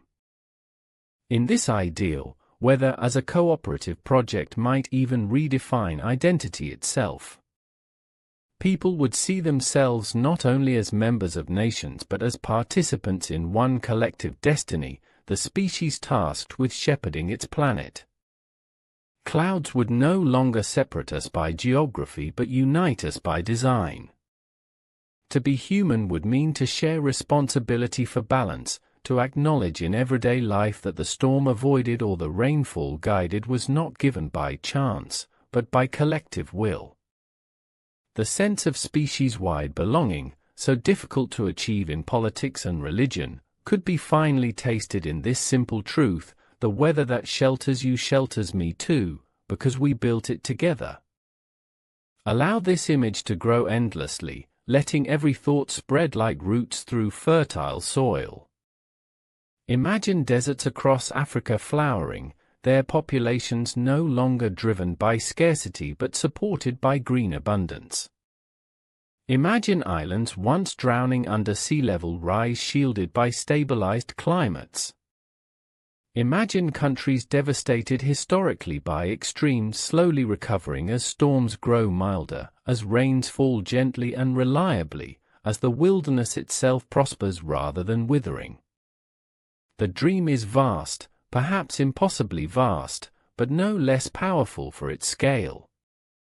Breathe deeply here, for this is the counterpoint to dread, the recognition that power does not always corrupt, that knowledge can heal, that technology can redeem. If weather is indeed something we can learn to direct, then humanity's greatest shadow might be accompanied by its greatest redemption. The transformation of storms into caretakers, of droughts into opportunities, of floods into nourishment, would represent nothing less than the moment humanity matured into what it always yearned to be, a guardian, not a victim of its world. Take comfort in this duality now, knowing it cannot be resolved tonight but only held like a paradox in the heart. On one side lies suspicion, rivalry, power, and war. On the other side lies compassion, collaboration, balance, and peace. Between these poles, humanity slowly walks, teetering, learning, stumbling, standing again, and choosing. And the choice is not abstract, nor someday in the far-off future, but soon, woven into the decisions of our time. So let this meditation close for now with peace. The clouds above us whisper both fear and promise. The rains ahead could mean famine or abundance, war or peace, despair or relief. But in contemplating both shadows and hopes, we begin to grasp the truth that the destiny of humanity may indeed unfold in the skies above. And as you fall gently toward rest, with slow breath and softened thoughts, remember that tonight, as always, the question remains alive, mysterious and essential, unbroken by time. What if the weather is already guided, not in secret or in rivalry, but with purpose and kindness? What if the storms that do not strike, the rains that do fall, are already the signs of humanity learning at last to care, to protect, to live in harmony with its own fragile, irreplaceable world? If one vision carries the warmth of unity and cooperation, the opposite looms like a shadow behind it, heavier, colder, infinitely more oppressive. For every dream of shared stewardship, there exists the equal possibility that the power to guide weather falls not into the hands of the many, nor is it used with transparency and compassion, but is seized by the few and corrupted by greed, ambition, and cruelty. In such a world, the skies themselves would become instruments of domination, twisted into tools of inequality. Let us drift slowly and carefully into this darker possibility, into the chilling narrative that humankind, despite its potential for generosity, so often chooses the path of control, exploitation, and advantage at any cost. Close your eyes and imagine waking in a world where the weather you feel each morning is not impartial and not fair, but dictated by the calculations of distant powers who decide whether the sun shines or whether clouds gather above your field. Rain is not a gift from the sky but a resource sold by contracts. Sunshine is not a natural warmth but a controlled allowance determined by profit margins. The very air is no longer yours, it is a product. In this world, the impartial beauty of weather is extinguished. It becomes another commodity, as privatized as water, as commercialized as food, an asset traded and withheld according to political and economic demands. In such a place, imagine the daily consequences. Entire regions are starved of rain until they agree to trade, until leaders bow to contracts and population submit to conditions. Crops wither, not because clouds failed but because clouds were denied. Cities drown under floods that could have been prevented but were allowed to unfold because rivals needed to be punished or impoverished. The impartial cruelty of natural disaster, once at least free of blame, becomes replaced by intentional cruelty designed to break the will of populations. Hunger ceases to be the accident of bad seasons, it becomes the policy of domination. The powerful few who own this technology hold not only military leverage but existential leverage. They no longer need armies to invade or bombs to conquer. They need only to alter patterns, nudge storms, disrupt rainfall.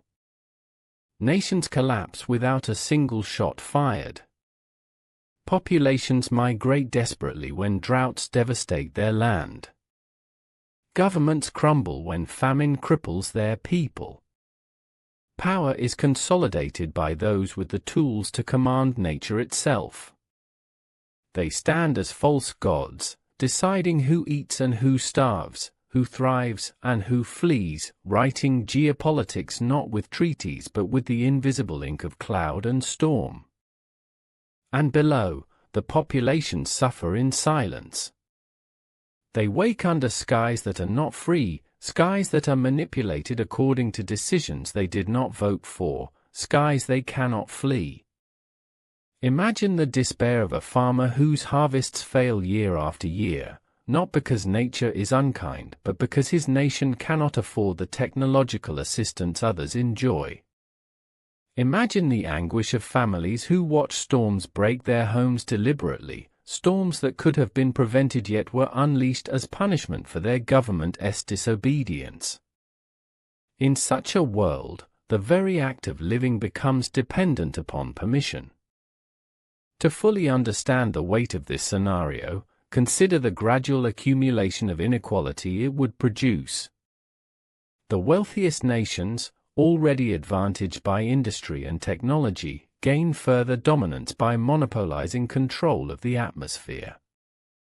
Their corporations thrive with stable climates, their citizens protected from disasters. Meanwhile, poorer nations fall into deeper precarity, unable to secure rainfall, unable to shield from storms, unable to bargain at international tables where atmosphere itself is the coin. Climate justice disappears entirely. Where once chance at least distributed both misfortune and abundance without favoritism, intentional imbalance now solidifies inequality into permanent reality. Pause and let the heaviness of this sink in, whether as hierarchy. Where once we all stood beneath the same impartial sky, now humanity is divided absolutely into those who own it and those who serve beneath it. The very essence of equality, that every human being wakes under the same horizon, collapses. Skies are parceled according to contracts, divided into zones of privilege and zones of neglect. Even time is altered, for seasons are no longer natural rhythms but scheduled operations, programmed and reprogrammed depending on who has purchased their pattern. The cycle of Earth itself, eternal for billions of years, is stolen. Now imagine the psychological toll on humanity in this scenario. Faith in nature collapses, replaced by paranoia and despair. No storm is trusted. No rainfall is greeted without suspicion. People know the weather is controlled, yet they do not know why the choices are made, why they receive too little or too much, why they are neglected when others are nourished. Suspicion eats at the human spirit. The bond with the land, ancient and sacred, is broken, for the land's rhythms are no longer real. Farmers cease to respect the soil because the soil no longer responds to nature but to power. Communities fracture. Civilizations sink under constant bitterness, resentment toward invisible masters who turn skies into cages. Politics in this world becomes brutality hidden within policy. Disobedience is punished not with war but with climate. Any nation that dares to dissent is disciplined with drought. Any community that resists is crushed with storms. Respect is not earned through moral values but forced through atmospheric domination. The cruelty is enhanced by plausibility because adversaries can cloak their intervention as accident. For the people enduring famine, there is no appeal, no defense, no recourse. The punishment feels ordained, yet omnipresent whispers know it is not fate but enforcement. This ambiguity breaks the spirit more deeply than open war. In this dystopian vision, secrecy and oppression extend to ordinary life. Wealthy enclaves, enclosed cities of technological privilege, thrive under carefully balanced climates. Lush gardens line their streets, crops ripen predictably, skies are always measured and stable. Beyond their boundaries lie wastelands, regions deliberately deprived, where storms rage without mercy, or drought lasts endlessly, where people are condemned to poverty not by misfortune, but by intentional neglect. The contrast is unbearable. One world thrives in manufactured harmony, the other suffers in manufactured chaos. Both worldviews exist under the same global system of control, divided not by chance but by choice. Let your mind drift slowly over these divided lands. In prosperous enclaves, citizens may even forget that weather was once natural. Generations born into artificially curated skies might imagine this is the normal state of existence. They might speak of beautiful seasons without realizing those seasons are sculpted luxuries their ancestors once knew as fragile chance. Meanwhile, in the abandoned zones, despair festers, and resistance grows. Rebellions may break out, but they are crushed not with armies but with altered skies. Movements disappear not under bullets but under lightning, not in prisons but in parched fields where nothing grows. Consider the cultural stories that might grow in such a dystopia. Songs about rain would no longer be about blessing but about ration. Myths would not speak of infinite skies but of stolen skies. People would whisper about the hidden engineers, about the circles of powerful men and women who decide behind closed doors which regions will flourish. Religion itself might change, with gods reimagined not as ancient forces but as faceless corporations. Festivals of harvest might turn into protests, cries against unfair skies, prayers not to nature but against those who manipulate it. Hope fades slowly in such cultures, replaced by simmering anger, by the unending knowledge that survival is political, not natural. The cruelty of this vision lies in its permanence. War ends, disasters pass, famine can be briefly relieved. But weather is endless, daily, sovereign over every moment of existence. To chain it to power structures is to chain human life entirely. Populations could never escape, because the sky itself follows them everywhere. It is not a controllable tyranny that can be outwardly resisted or defeated, it is a subtle, omnipresent tyranny that dictates existence without visible hand. Such a regime is more suffocating than armies, because it entangles the sacred constants of life, air, rain, light, storm into the machinery of inequality. Stay a moment here with the heaviness. Imagine children growing up in the wasted zones. They do not see rain except in distant news reports of privileged lands. They do not learn the wonder of storms as natural symphony, but only as fear, as punishment, as manipulation they cannot alter. Their sense of nature is poisoned. Their sense of fairness is erased. These are generations raised not in nature but in injustice made nature-like, injustice imposed with such constancy it appears inescapable. When even the sky is against them, what spark is left within their hearts? And in this world, the dream that weather might unite us as a species collapses. Instead of a universal link that binds humanity together, the skies divide humans more absolutely than borders or oceans ever could.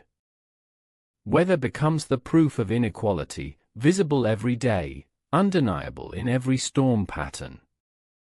Beneath that weight, humanity finally realizes that control of weather is not simply mastery of physics, but mastery of people. And worst of all, it is mastery impossible to resist, because where can you run from the sky? It is this thought that turns our meditation from fear into mourning. The possibility of such a dystopia is not implausible. It rests on the same ingredients that fuel other histories: greed, power, control, secrecy, inequality.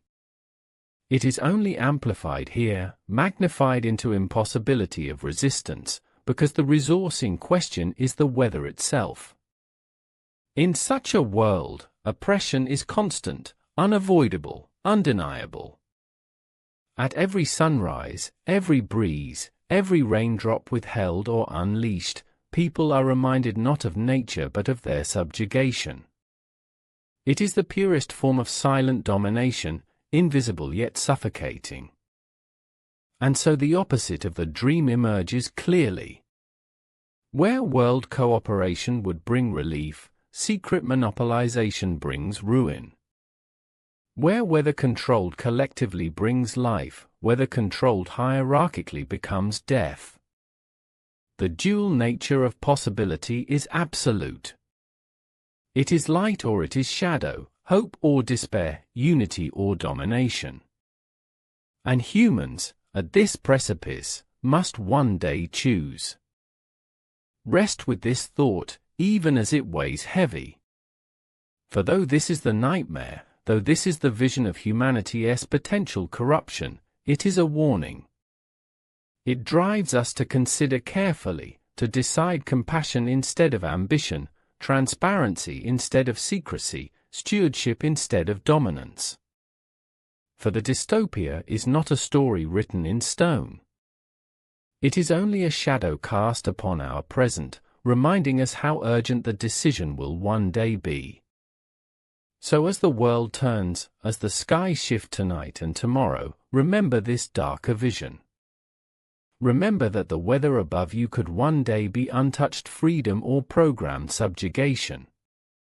Remember that the rain falling could be blessing or leverage, that the storm could be warning or punishment, and that the dream of humanity, utopia or dystopia, will be woven into the moving fabric of the sky. For now, the question lingers patiently, inexhaustible, eternal. What if Earth's weather is not wild at all, not impartial, not free, but already bound by human grasp? And if it is bound, whose hands hold it, and do they open them with generosity, or close them in fist-like grasp, crushing billions under the storm? For every dream and for every nightmare, there always comes the pause, the long and necessary silence where humanity asks not only what can we do, but what should we do? This is the pause of reflection, the moment in which science intersects with morality, ambition meets humility, and technology confronts the deeper philosophy of existence. After all the suspicion, after all the visions of hope and despair, there is still the fundamental question: do we even have the right to control the weather, and what does it mean about ourselves if we try? Science offers us knowledge. It is the careful accumulation of data, observations of wind, moisture, temperature, and cycles repeating across centuries. Through patient records and models, science shows us the immense complexity of climate, how every region is connected to every other, how the smallest shift in one corner of the world can produce ripples across oceans and continents.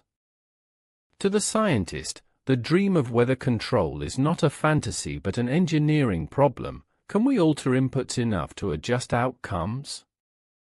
Yet for every experiment, deeper fears emerge. The complexity is not only immense but non-linear. One change multiplies into thousands of consequences. No model can anticipate them all.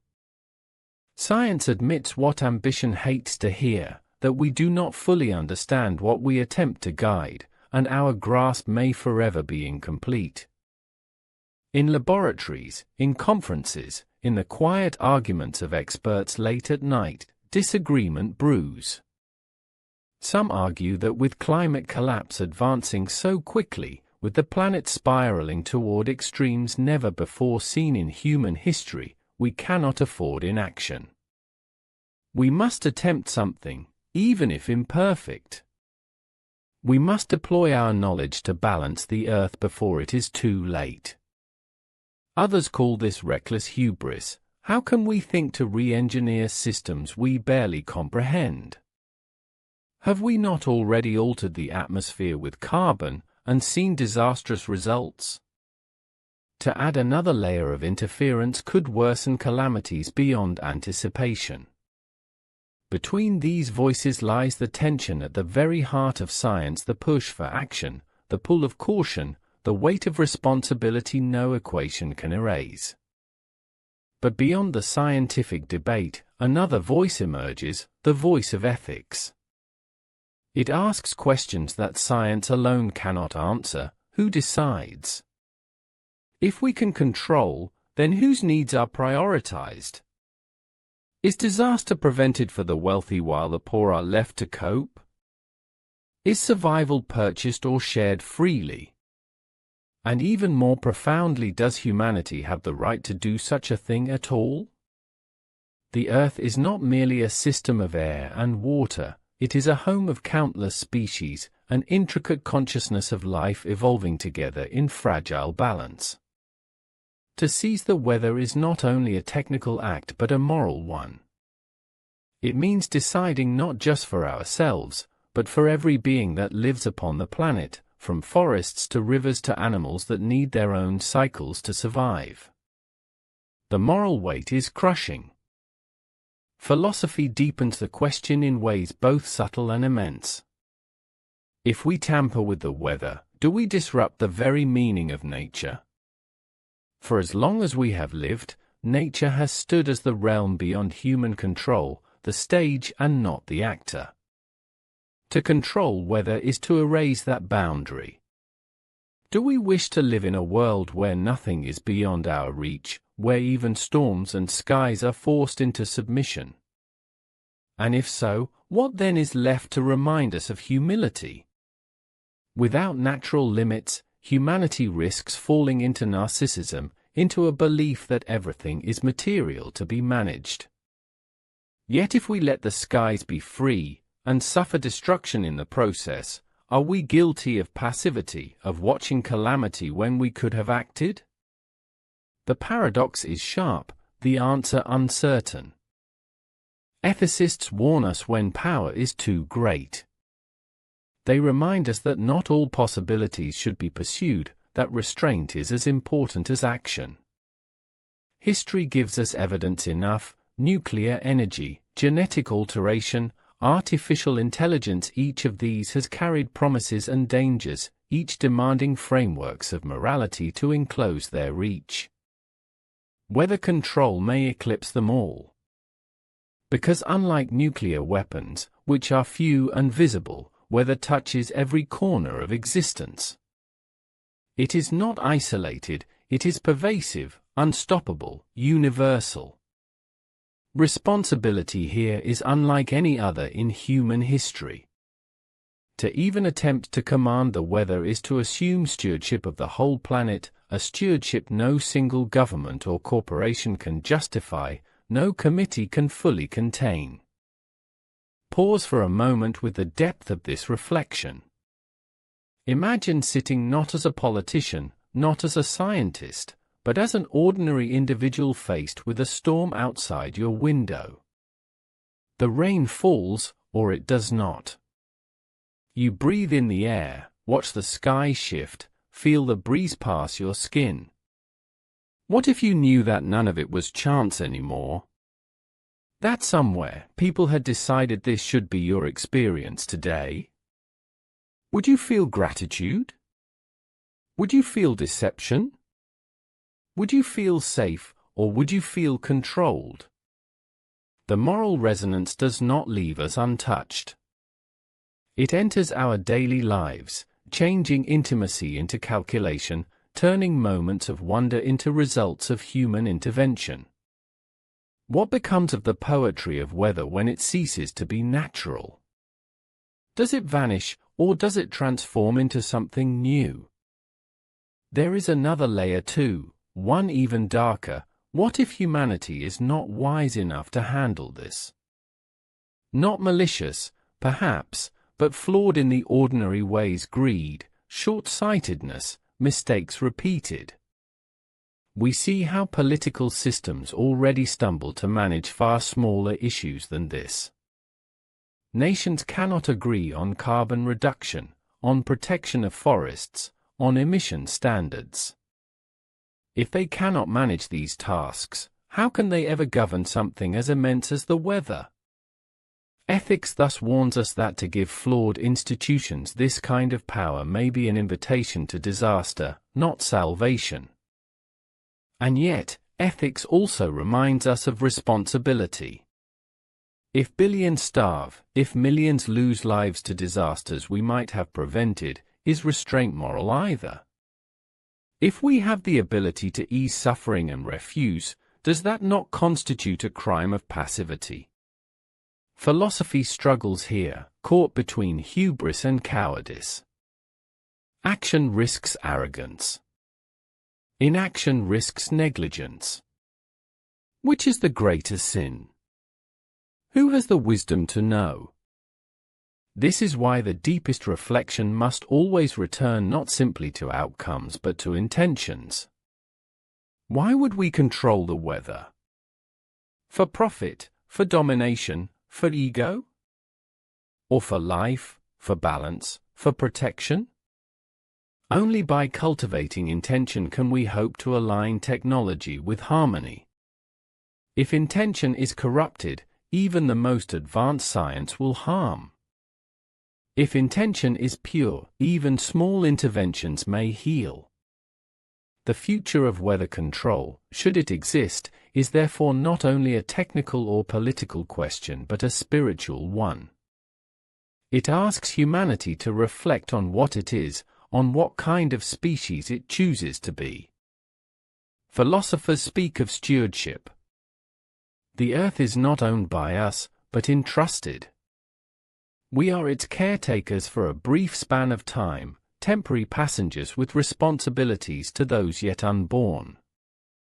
If we take this seriously, then controlling weather is not domination but responsibility, not vanity but humility, an act done with trembling care, knowing the immensity of the task. The challenge is whether humanity as a whole can reach such maturity, whether we can unify not only in capacity but in conscience. Without conscience, power always corrupts. With conscience, power occasionally redeems. The difference is subtle and immense. Beyond ethics and science, deeper still, lies the voice of awe. The sky has always been our reminder that life is vast, that we are small, that humility is essential. If we control weather, will we lose this? The sublime mystery that has defined art, poetry, religion, the experience of standing beneath storms and feeling the infinite, will it vanish, replaced by technological scheduling?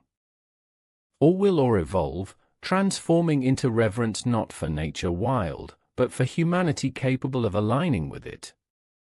What exactly is lost when nature is no longer free? What exactly is gained when suffering is diminished? These are not questions machines can solve.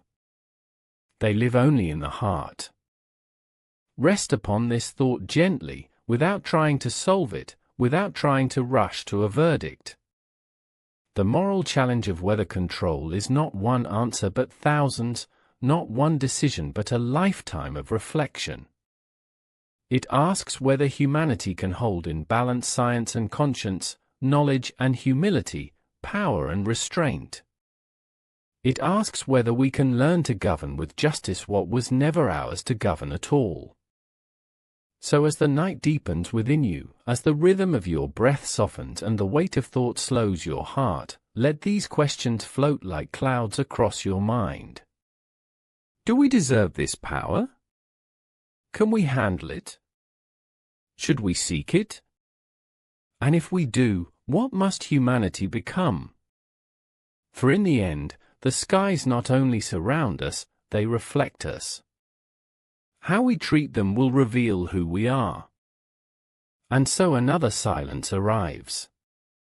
The storm, the sun, the wind outside tonight may be free, or one day they may not be. They may be the impartial rhythms of earth alone, or they may be inextricably tied to human intention. Either way, they mirror us, our fears, our hopes, our ethics, our ambition. For the weather is not only above us but within us, and the decision about whether to control it is not a question of science alone, but of soul. Thus the question only deepens. Do we shape the weather, or does the weather shape us? And if both are true, then will our grasp bring harmony, or will it bring ruin?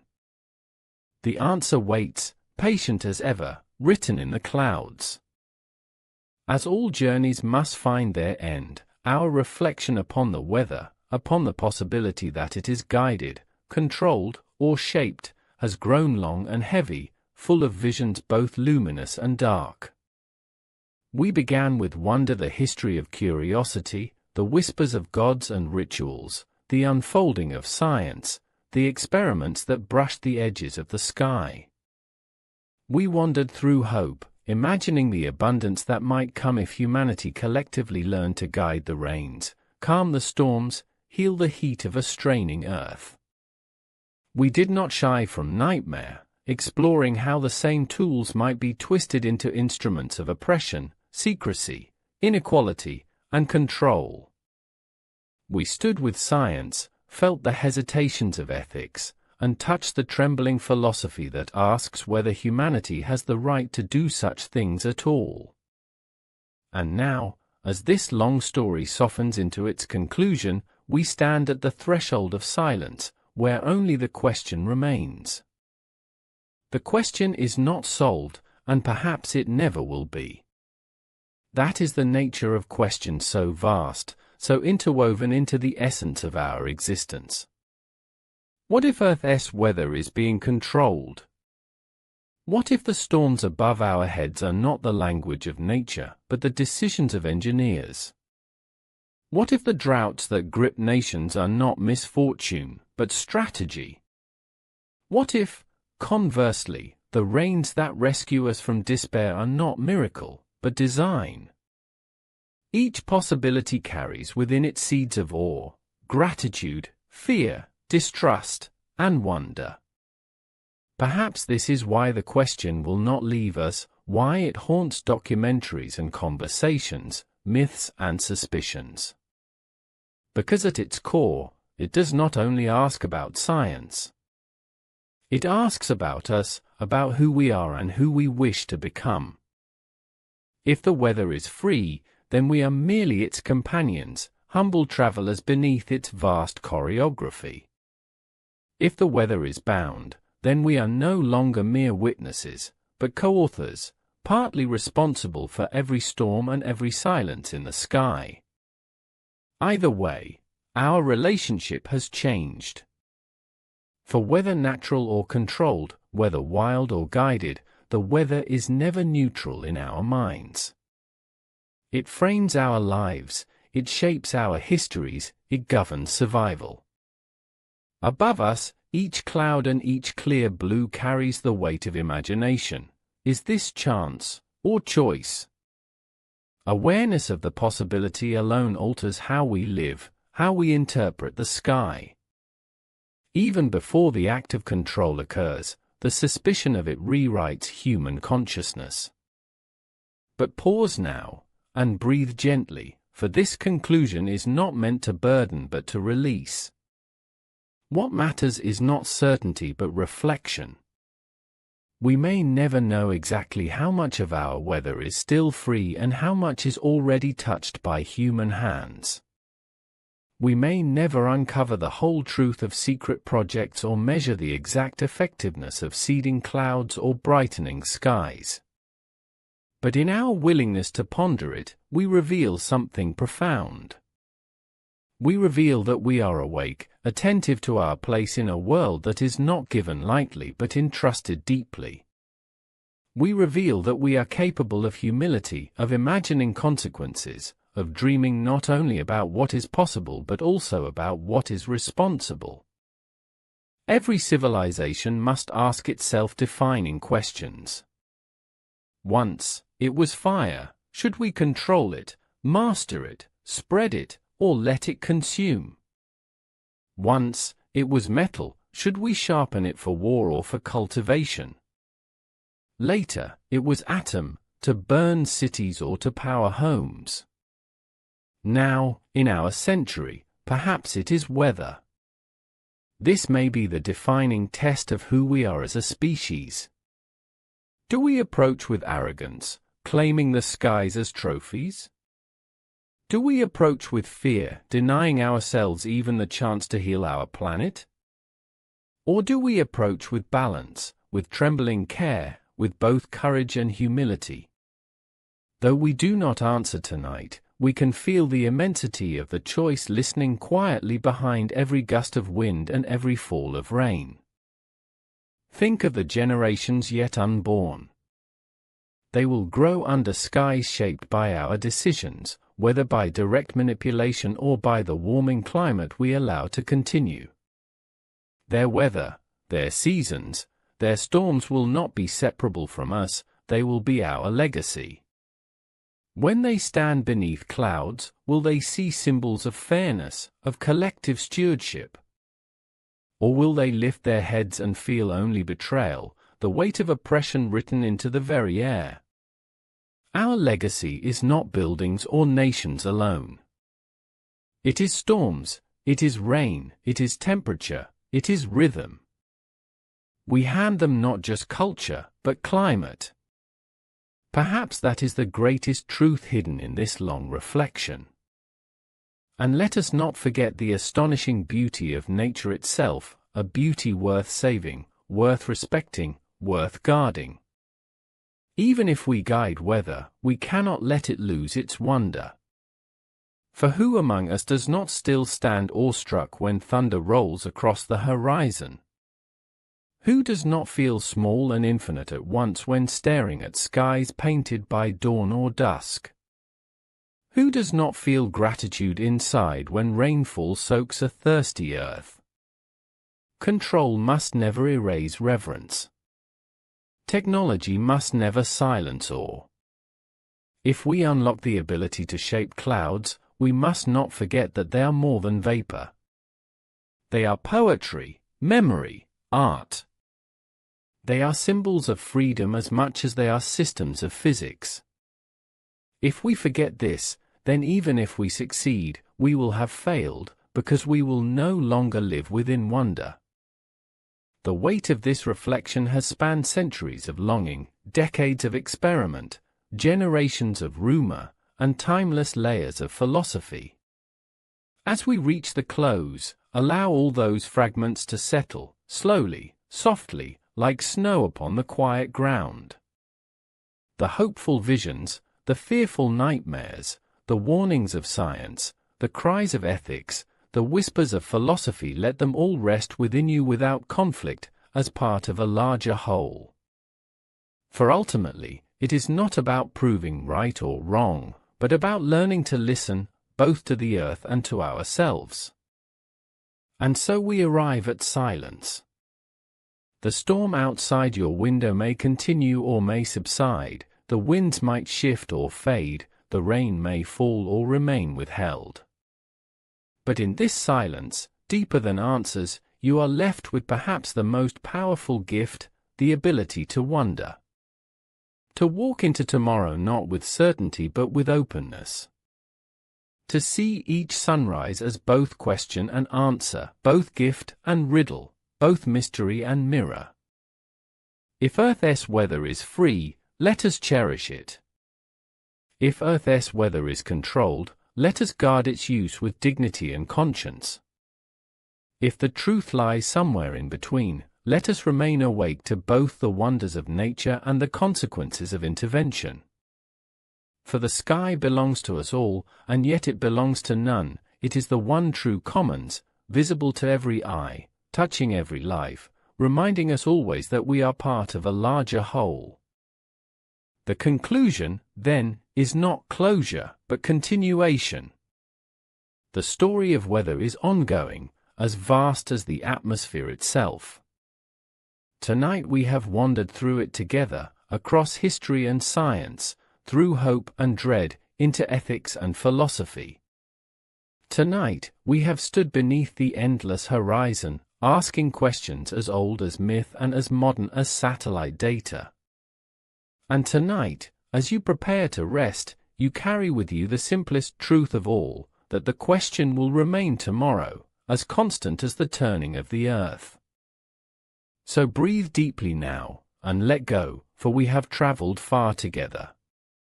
Allow the quiet to settle in your heart. The skies remain above you, timeless. The winds continue their secret paths. The rains fall where they will or where someone wills them to.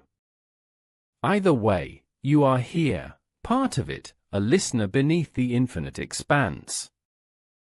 To all of you who have joined me through this journey, listening across these long hours, thank you.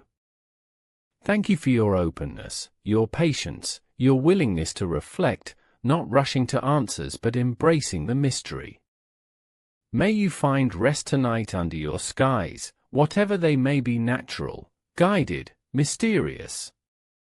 May you dream peacefully, and wake with renewed wonder for the world above you and within you. Good night, my friends. Until we meet again beneath the changing skies, take care, and carry the question gently with you. For the weather, whether free or controlled, will always be our greatest companion.